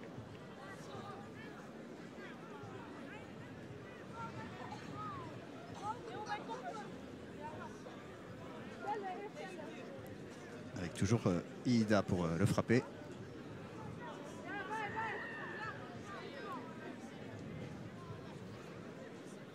Et tout le monde défend côté néerlandais. Ouais, tout le monde est dans la surface de réparation ou presque. Il y a Touzani qui est juste devant. Et ça sera de nouveau un corner. Avec ce ballon repoussé par Mila Veguerif. Une joueuse au poteau, une joueuse à la trajectoire. On voit la numéro 8. Une dans la surface et les automarquages. Ils sont sur du marquage individuel. C'est ce qui se fait de plus en plus chez les jeunes. Pour responsabiliser les jeunes joueurs et les jeunes joueuses. Le 1 pour 1. Le 1 pour 1 est important de façon à ce que psychologiquement et techniquement, de façon à apprendre à bien défendre. Et ce nouveau corner de Iida était complètement manqué. Il a terminé dans le petit filet, sans danger pour la défense des Pays-Bas. On sent cette volonté d'aspirer des Japonaises, essayer de trouver des solutions. Voilà. Et toujours le pressing. Hein. Voilà. De façon à gagner 10 mètres, 20 mètres. Mais c'est difficile pour les Néerlandaises de gratter quelques mètres. Thomassen avec Swears.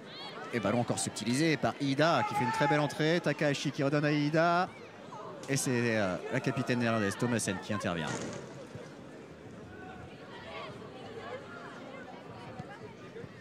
Touzani qui rejoue avec Wegerif. Dap. Rochlit Dap. On change de côté avec Van der Linden, côté droit. Swears. Thomassen. Allez, on n'a pas trop vu les Néerlandaises faire circuler le ballon dans le camp japonais. Touzani. Touzani qui élimine une joueuse et qui tente sa chance. C'est au-dessus. Elle est très intéressante cette joueuse Lina Touzani. Buteuse contre le Mexique sur penalty cette semaine.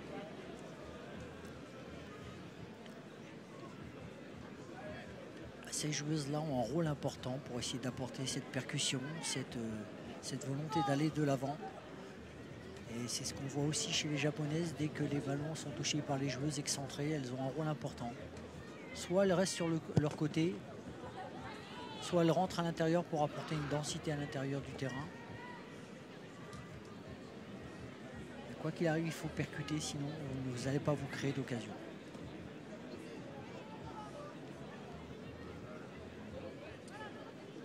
Allez, Van der Linden pour cette remise en touche. Et Van der Vliet qui perd ce ballon. La capitaine japonaise Yume Mori peut relancer, jouer avec sa gardienne.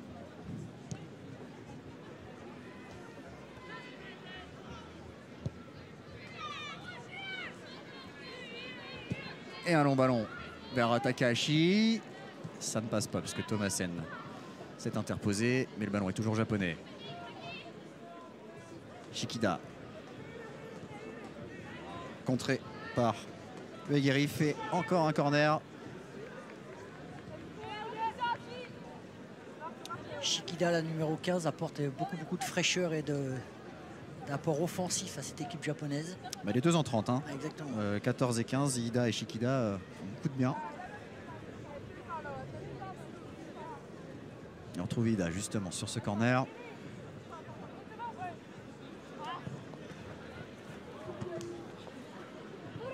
Allez, personne pour reprendre ce ballon.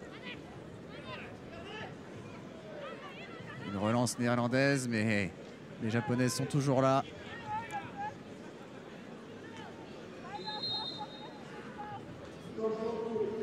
Et un nouveau changement. Kelly Nere, côté japonais, qui cède sa place.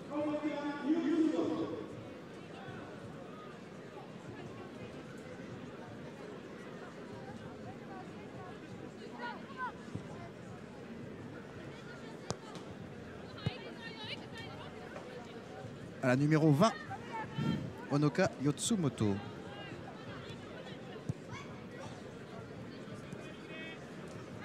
On essaye de couper le jeu de relation là, pour la numéro 5 pour Ritzville. On essaye de l'empêcher de toucher la balle. Ah, attention avec Nakamura. Nakamura qui va toute seule, qui tente sa chance, c'est repoussé par Brugge. Attention, ce n'est pas fini, nouvelle tentative. Non, c'est contré cette fois par Sweers. Et nouvelle alerte dans la surface de réparation des Pays-Bas.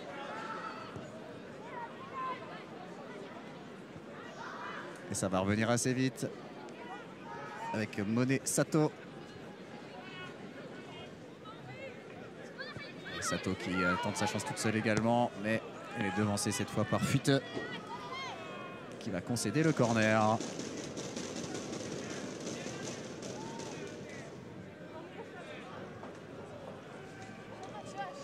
On a 3 changements côté japonais, 2 côté néerlandais.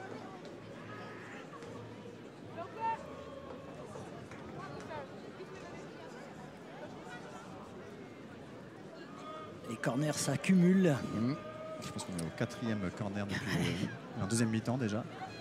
Mais pas très bien tiré, toujours pareil. Hein, ça fait déjà 50% des corners qui n'ont pas été bien tirés.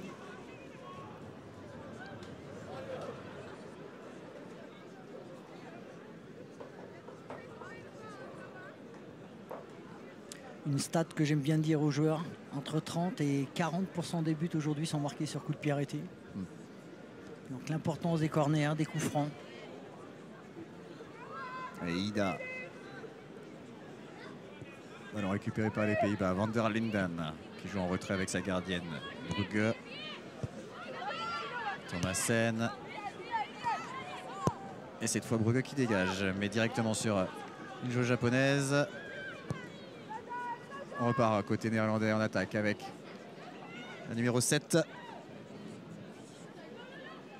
Mecklenkamp, qui elle aussi est entrée en jeu. Donc il y a eu 3 changements Dommage. Côté néerlandais, puisque Lotus Mecklenkamp a fait son entrée.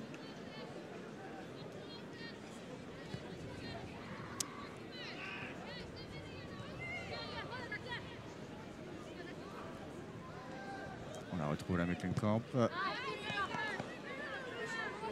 Ça va faire du bien aux Néerlandaises d'être capable de ressortir. Une occasion, un corner. Et là, les Néerlandaises, pour moi, sont intéressantes. Elles vont être dangereuses parce qu'elles sont beaucoup plus grandes. Même si Liv Pennock n'est plus sur le terrain, c'est elle qui a été remplacée par... Elles ont marqué comme ça contre l'équipe de France. Par Mecklenkamp. Ah, attention, corner pour les Pays-Bas. Frappé par Touzani du pied gauche, donc corner rentrant. Ouais, pas très bien frappé non plus.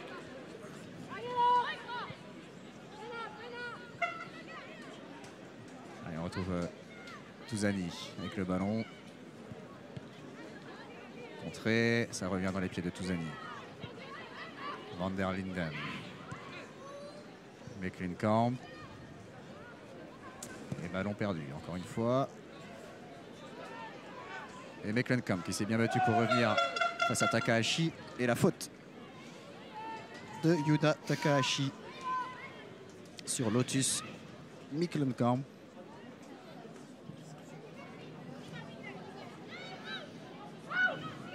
Thomassen, la capitaine des Pays-Bas, qui demande de l'appui et qui envoie ce ballon en touche.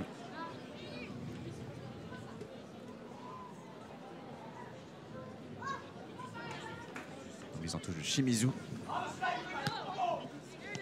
Nakamura. Sano. Sano qui s'est fait subtiliser le ballon par Dap. Attention. On va jouer sur la droite avec Mecklenkamp. Et ce sera une sortie de but. Plus on avance, on est à 20 minutes de la fin. Ah, un peu plus de Le 20 minutes, mental. 21 minutes. 20 minutes, oui, en effet. La force mentale aujourd'hui qui va faire cette différence. Pas faire d'erreur. Croire que c'est toujours possible. Takahashi avec Nakamura, elle se trouve souvent ces deux joueuses. Ida avec Shikida. Shikida qui rentre dans la surface et la bonne intervention de Noah Blum.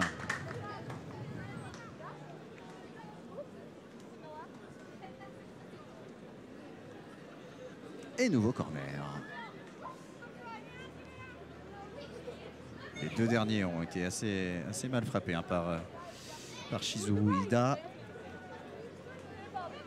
Est-ce qu'il va mieux s'en sortir cette fois? Une des joueuses japonaises qui revient chercher le ballon. Toujours pareil, pour sortir, ça fait partie des plans de jeu, ça. Sortir deux joueuses néerlandaises de la surface de réparation. Attention à ce corner. Oh, ça a été contré, la relance néerlandaise contrée par Nakamura. Mais c'est toujours hors cadre. Toujours pas de but et un nouveau changement. Cette fois pour les Pays-Bas.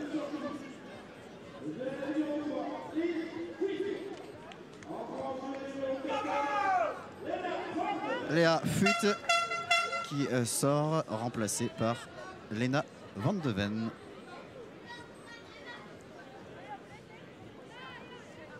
Donc changement en défense pour les Pays-Bas.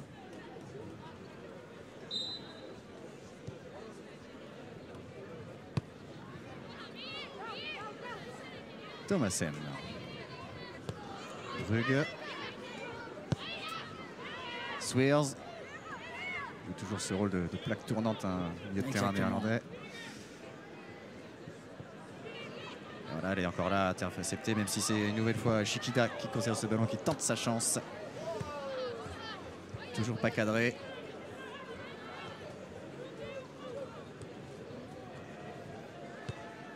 Ça fait partie clairement donc, dans leur style de jeu, les néerlandaises qu'on avait déjà vu contre les françaises. Ça repart de derrière. Gardienne avec leurs deux défenseurs centraux. Et puis ce rôle de numéro 6 que joue à merveille Swiers dans l'entrejeu pour pouvoir essayer d'aspirer et d'amener les japonaises à resserrer. Et là, vous allez créer un petit décalage. Si les japonaises récupèrent encore ce ballon. Attention, Takahashi, il n'y a pas de position de hors-jeu. La frappe de Nakamura et ouverture du score du Japon. Avec ce but marqué par Konoha Nakamura.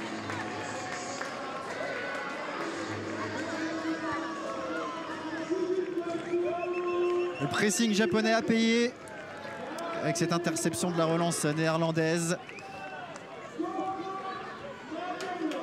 On va revoir cette action avec le travail notamment de Yuna Takahashi.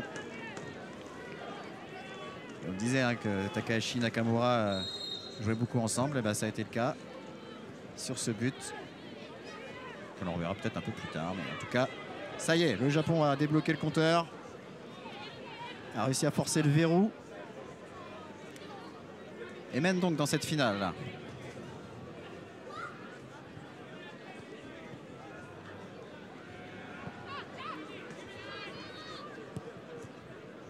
Et interception là de Swiers.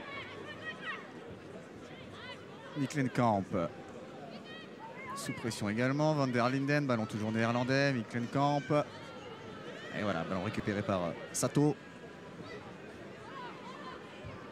Sato qui peut jouer en retrait avec Ida. Yotsumoto. Sato. Nakamura. Ida.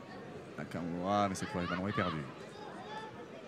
Une possibilité de contre-attaque pour les néerlandaises. On cherche à jouer avec Miklenkamp, mais Sato va pouvoir couvrir.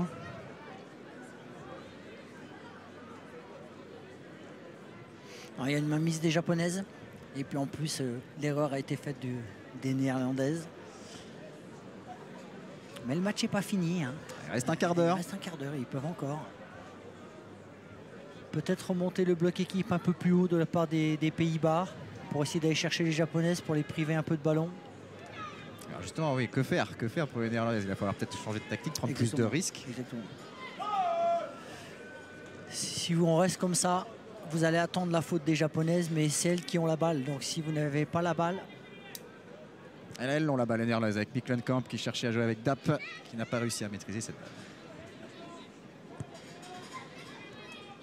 Match compliqué pour la numéro 9 néerlandaise Rochely Dapp depuis le début.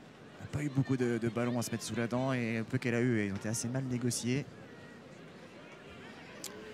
C'est malheureusement le rôle des fois ingrat. On parle d'Olivier Giroud en équipe de France.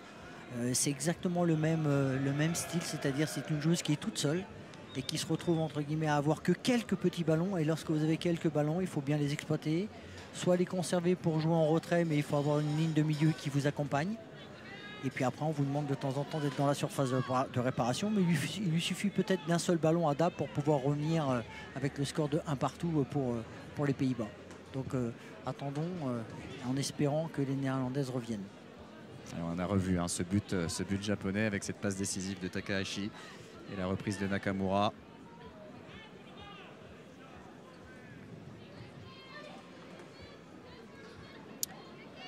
Troisième but seulement de la compétition pour les Japonaises, mais qui pour l'instant leur suffirait pour remporter le trophée. Je rappelle qu'elles n'ont toujours pas encaissé de but. Oui, parce que on le voit, hein, c'est un style de jeu où ils empêchent l'adversaire de pouvoir produire du jeu haut. Ils cherchent à défendre en avançant. Là, c'est l'exemple type. On va chercher le défenseur central. On l'empêche de jouer. Toutes les Japonaises sont hauts sur le terrain. Elles sont au-delà du milieu du terrain.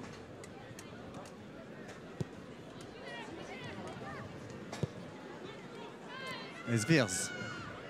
Il va falloir réagir côté néerlandais. Il va falloir trouver des solutions.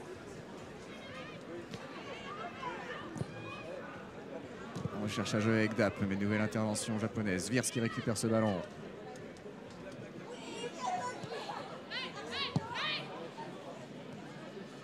Van de Ven avec Thomassen.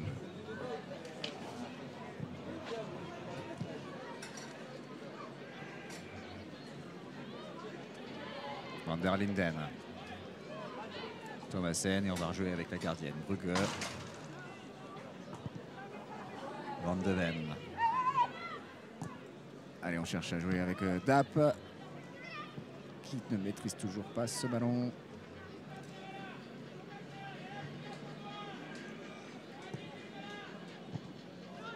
Mori.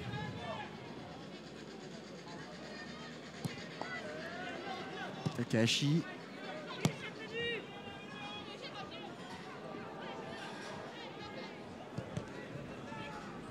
Takahashi de nouveau avec Ida.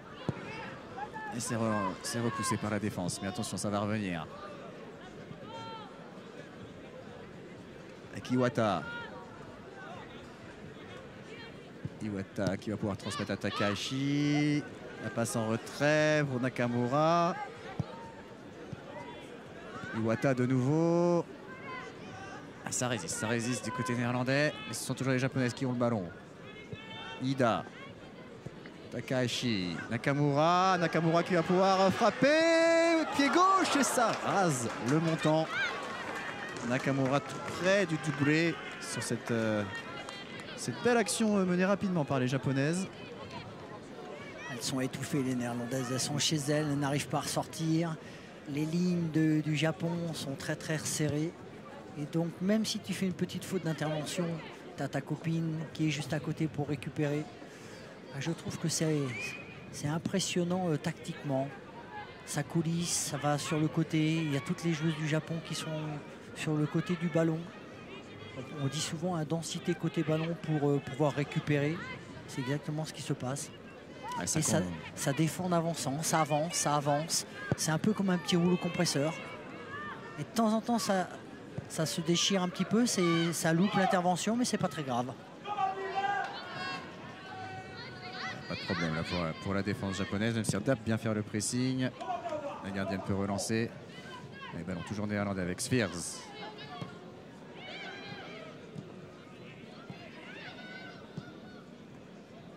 Van der Linden.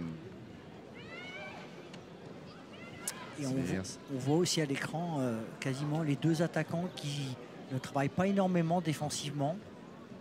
La 10 et celle qui est devant, c'est la 11. Ouais, c'est Nakamura et Takahashi. Elles restent toutes les deux, elles ne travaillent pas énormément. On sent qu'elles attendent l'état de fraîcheur, c'est-à-dire d'un point de vue d'ordre offensif. Par contre, les 8 autres joueuses travaillent sur 2 lignes de 4, ça coulisse.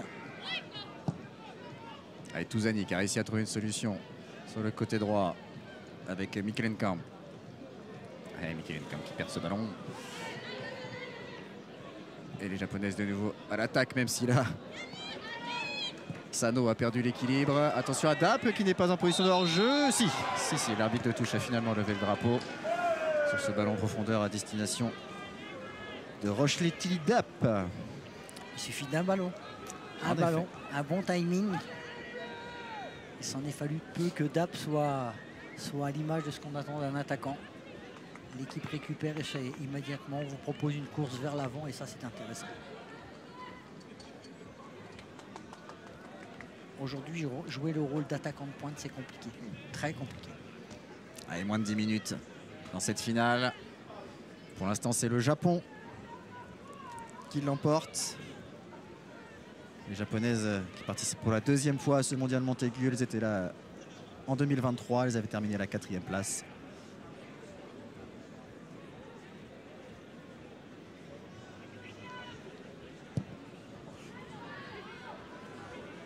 Et le dégagement de la gardienne japonaise, c'était directement sur Shikida. Il y a une faute sifflée par l'arbitre. Et sont les Néerlandaises qui vont pouvoir profiter de ce coup franc. Van de Ven avec Brugge. Thomasen. Attention, le pressing toujours japonais. Voilà, avec le ballon récupéré par Nakamura. Et la faute dans la surface de Sviers. Et c'est un penalty. On va revoir l'action et cette poussette de Sviers dans le dos de Nakamura à la suite de cette relance de Brugge interceptée par la joueuse japonaise. Et l'arbitre a jugé qu'il y avait une intervention illicite de Vera Sviers sur Nakamura. C'est donc un penalty et l'occasion pour les japonaises de faire le break et surtout un très grand pas vers la victoire finale. Alors qu'on joue la 74e minute de jeu. On rappelle que cette rencontre dure 80 minutes. Et c'est Nakamura qui va tenter de se faire justice elle-même et d'inscrire donc le doublé. Konoha Nakamura face à Megan Brugge. Et c'est dedans. 2-0 pour le Japon. 2e but personnel de Nakamura. Ça sent très très bon pour les Japonaises.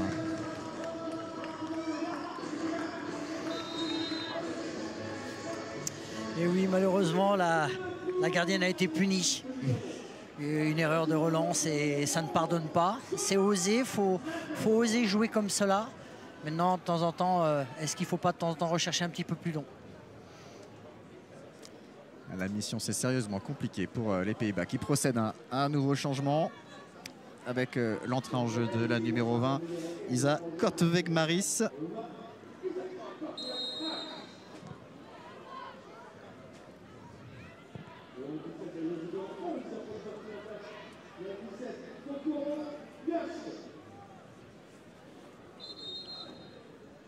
Et du côté japonais, c'est Kokoro Yoshino qui est entré 11-17 à la place de la double buteuse Nakamura.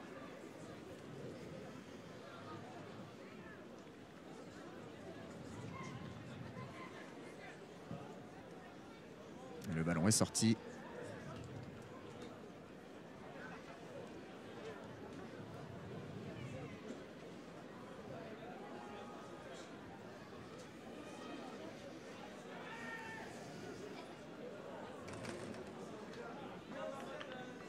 Et donc c'est Touzani, côté néerlandais, qui est sorti, qui a laissé sa place à Korteweg-Maris. Et Dap là, qui va tenter de récupérer ce ballon, mais non, c'est dans les pieds de Mori, la capitaine japonaise, qui transmet à sa gardienne, Kao Kumazawa. Et on retrouve Mori.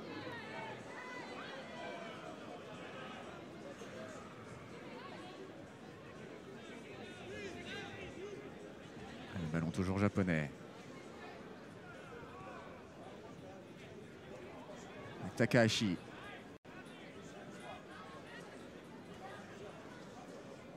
Sano, pardon. Iwata qui conserve ce ballon. Peut progresser. Ah, il y a des solutions. Iwata qui... Le centre se termine dans les bras de Ruge. C'était un centre de Yoshino. Tout juste entré en jeu.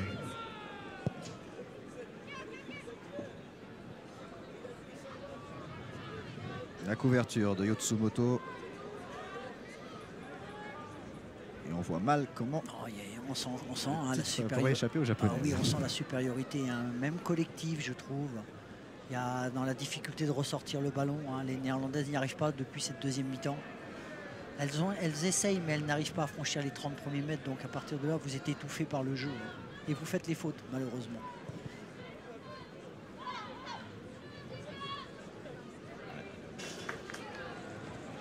Toujours le ballon, on va faire tourner.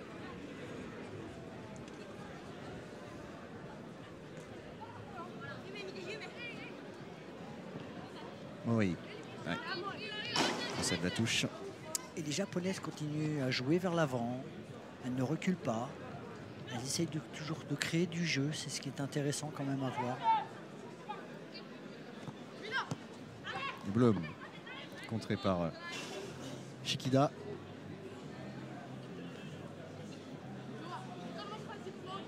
La nouvelle touche de Blum. Il va jouer avec Dap. Dap qui remet en 13 Spears face à deux japonaises. Et ce qui se fait subtiliser le ballon par Ida. Shikida. Ouais, Shikida qui va rentrer dans la surface face à Blum. Shikida. Et c'est Blum qui sort vainqueur de ce duel et qui peut jouer avec Van de Ven. Mais Takahashi est venu la contrarier. Ce sera une touche pour les Pays-Bas.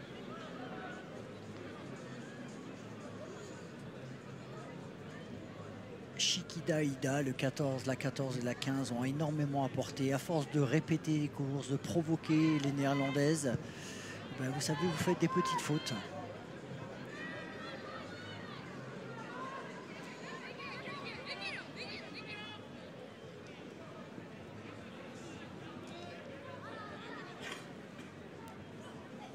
Les Japonaises vont prendre un petit peu moins de risques. Ça va jouer un peu plus long. Oui.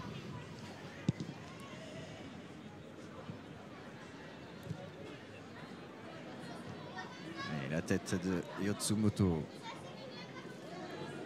C'est donc sorti. Touche pour les Néerlandaises. Van der Linden.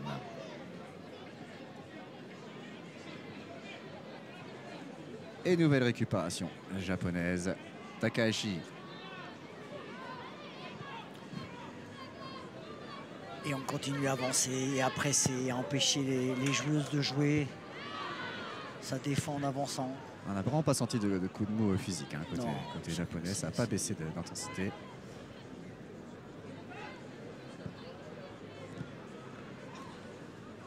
C'est très rigoureux, c'est beau à voir.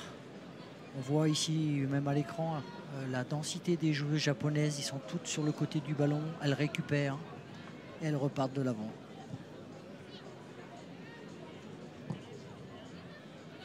Comme elles sont très proches les unes des autres et qu'il y a des erreurs techniques de passe de la part des Néerlandaises, elles récupèrent immédiatement la balle, ce qui leur permet de nouveau de reprendre la possession et c'est elles qui maintenant ont le jeu.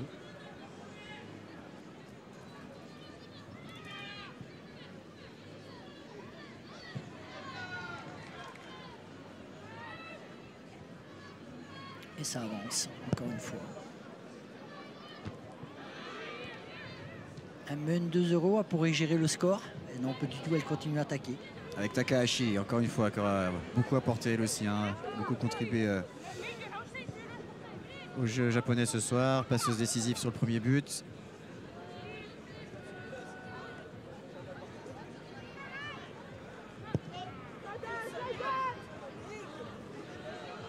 C'est vrai qu'on a l'impression que c'est les Japonaises qui sont menées et qui cherchent à égaliser, alors que non. Avec Kortveg Maris qui ne trouve personne. Et la gardienne Kumazawa va pouvoir tranquillement attendre que Dap vienne lui mettre la pression pour récupérer ce ballon avec les mains et relancer avec Yotsumoto.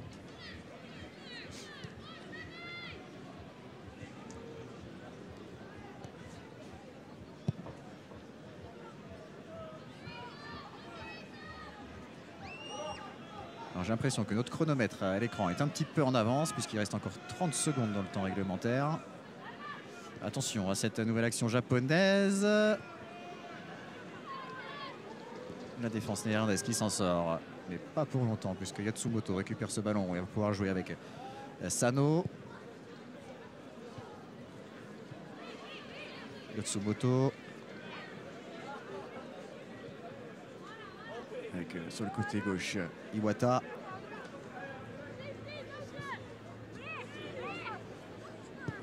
Tentative, mais bien capté par la gardienne. Tentative de Yoshino. Alors ça y est, on est entré dans le temps additionnel de cette finale. On ne nous a pas annoncé encore combien de temps il y aurait en plus. 4 minutes.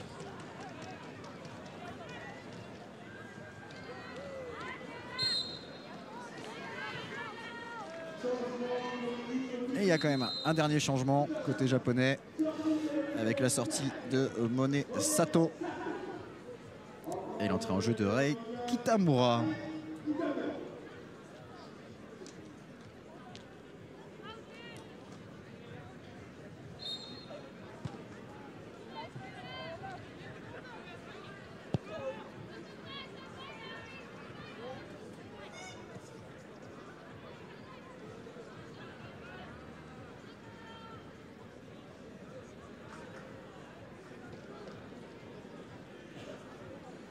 Les dernières actions de cette finale avec Dap côté néerlandais, contré par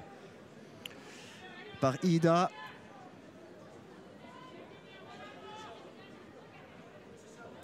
Et donc le Japon qui va inscrire pour la première fois son nom au palmarès de ce mondial football Montaigu.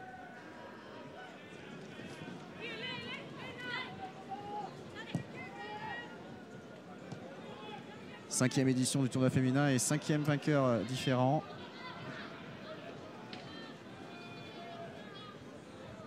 Est-ce que les Néerlandaises vont réussir à sauver l'honneur en inscrivant un but?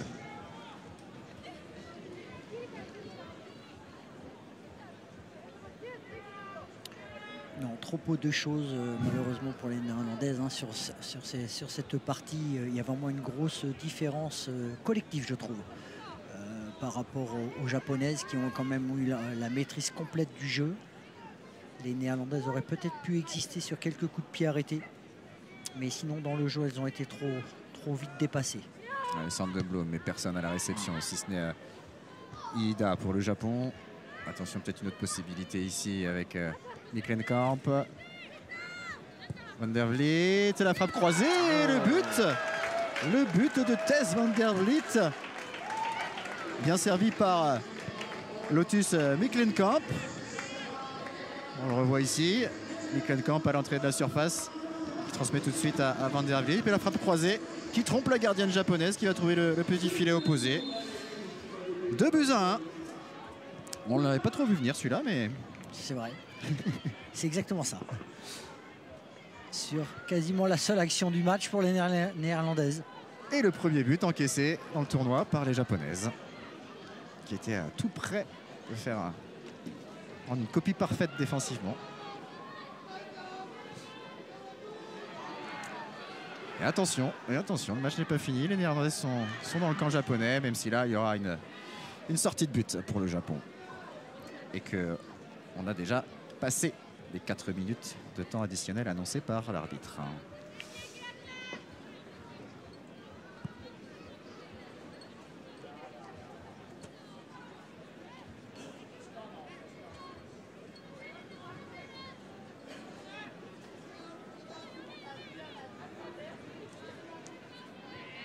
Et le dégagement de Kao Kumazawa.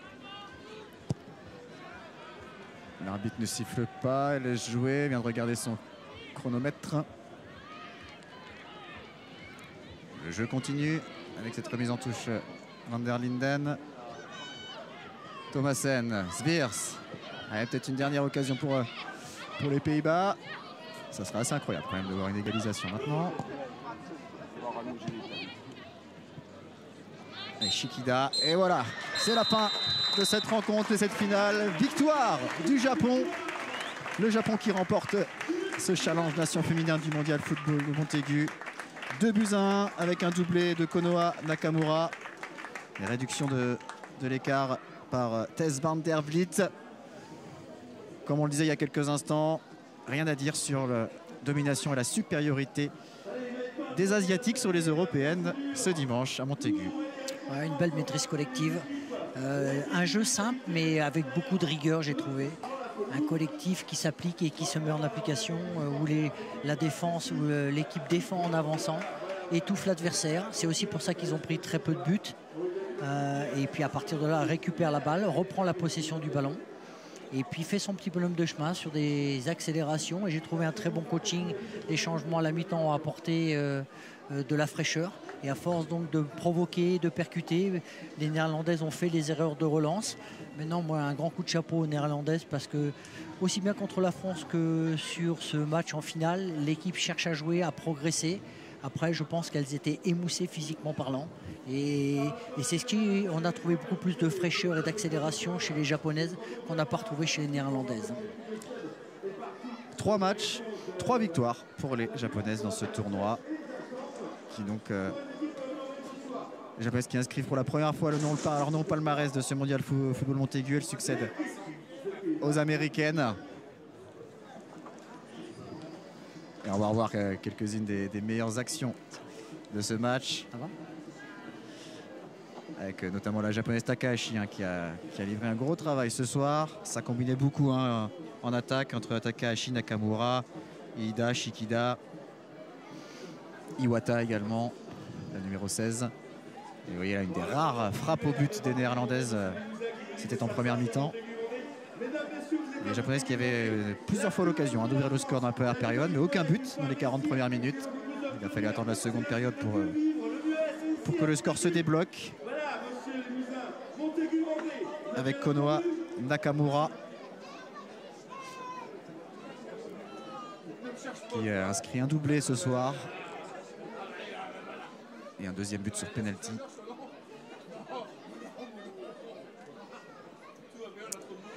Les Japonaises, elles sont récompensées. Cet élan offensif, se créer autant d'occasions sur un match, sur une finale, c'est bien. Maintenant, il faut soigner, mais elles n'ont que 16 ans, encore une fois, je répète. Dernière passe, dernier centre, dernier enchaînement. Tous ces petits points de détail qui vont s'améliorer petit à petit pour arriver. Vous avez des futures joueuses de l'équipe nationale du Japon. Et parce qu'il y a, je trouve, une pépinière de bonnes joueuses, franchement, sur ce qu'on a vu sur cette finale. Et on va voir là, justement, dans quelques instants, les buts. Là, il y a une autre occasion japonaise. Et cette faute de Sviers dans la surface de réparation qui a provoqué le penalty. Et le deuxième but japonais inscrit par Nakamura. Et les Néerlandaises qui ont su revenir en fin de match avec ce but de Van der Vliet, la numéro 10. Comme quoi un match n'est jamais terminé. Et non. 2-0 et vous avez une occasion et vous marquez. Bravo. Et la joie donc de ces jeunes filles de l'équipe U16 du Japon qui vont pouvoir dans quelques instants soulever le trophée de ce mondial football Montaigu. Premier titre donc décerné en ce week-end de Pâques ici à Montaigu. Il y aura 2 autres demain, lundi, à l'occasion des 2 autres finales que vous allez pouvoir suivre en direct et en intégralité sur TV Vendée. On va vous donner rendez-vous à 15h15 pour la finale du Challenge Club entre le FC Nantes et les Girondins de Bordeaux. Et puis à 17h45, place à la finale du Challenge Nation avec l'équipe de France qui va tenter de décrocher un 10e titre ici à Montaigu. Les Français opposés à l'équipe du Mexique. Il y aura d'autres matchs dans la journée ici à Montaigu, mais aussi à Mormaison, à Boufféré, à Fontenay-le-Comte. Il y aura les matchs de classement du Challenge Club avec Nice-Brest à Mormaison, Strasbourg-Rennes à Boufféré. Et puis le match pour la 3e place entre l'Olympique Lyonnais et la sélection de Vendée. Ce sera à 10h30 ici même à Montaigu. Les Vendéens qui sont passés tout près d'une qualification en finale puisqu'ils ont été sortis au tir au but par les Girondins de Bordeaux, 0-0 à la fin du temps réglementaire. Et puis avant les 2 finales, il y aura 3 matchs de classement du Challenge Nation masculin avec à Fontenay-le-Comte à 10h30, Arabie Saoudite face au Pays de Galles pour la 7e place. Argentine face à la République tchèque à Pouzauges, toujours à 10h30, ce sera pour la 5e place. Et puis ici à Montaigu à 13h15, le Japon et la Côte d'Ivoire vont se disputer le match pour la 3e place. Ce sera donc à 13h15. Et donc je rappelle 15h15, finale club, 17h45, finale nation masculin. Merci beaucoup Vincent. Merci beaucoup. Et on se retrouve demain. Quel plaisir. Un grand plaisir également. Quel plaisir de voir du joli football féminin. Du joli football, un stade bien rempli, des bonnes conditions. On espère qu'on aura la même chose demain, on n'en doute pas, avec pourquoi pas une victoire française au Challenge Nation masculin, ça fait longtemps. Merci à vous de nous avoir suivis, passez une excellente soirée. Donc rendez-vous demain, lundi de Pâques, pour les 2 autres finales du Mondial Football de Montaigu. Très bonne soirée à tous.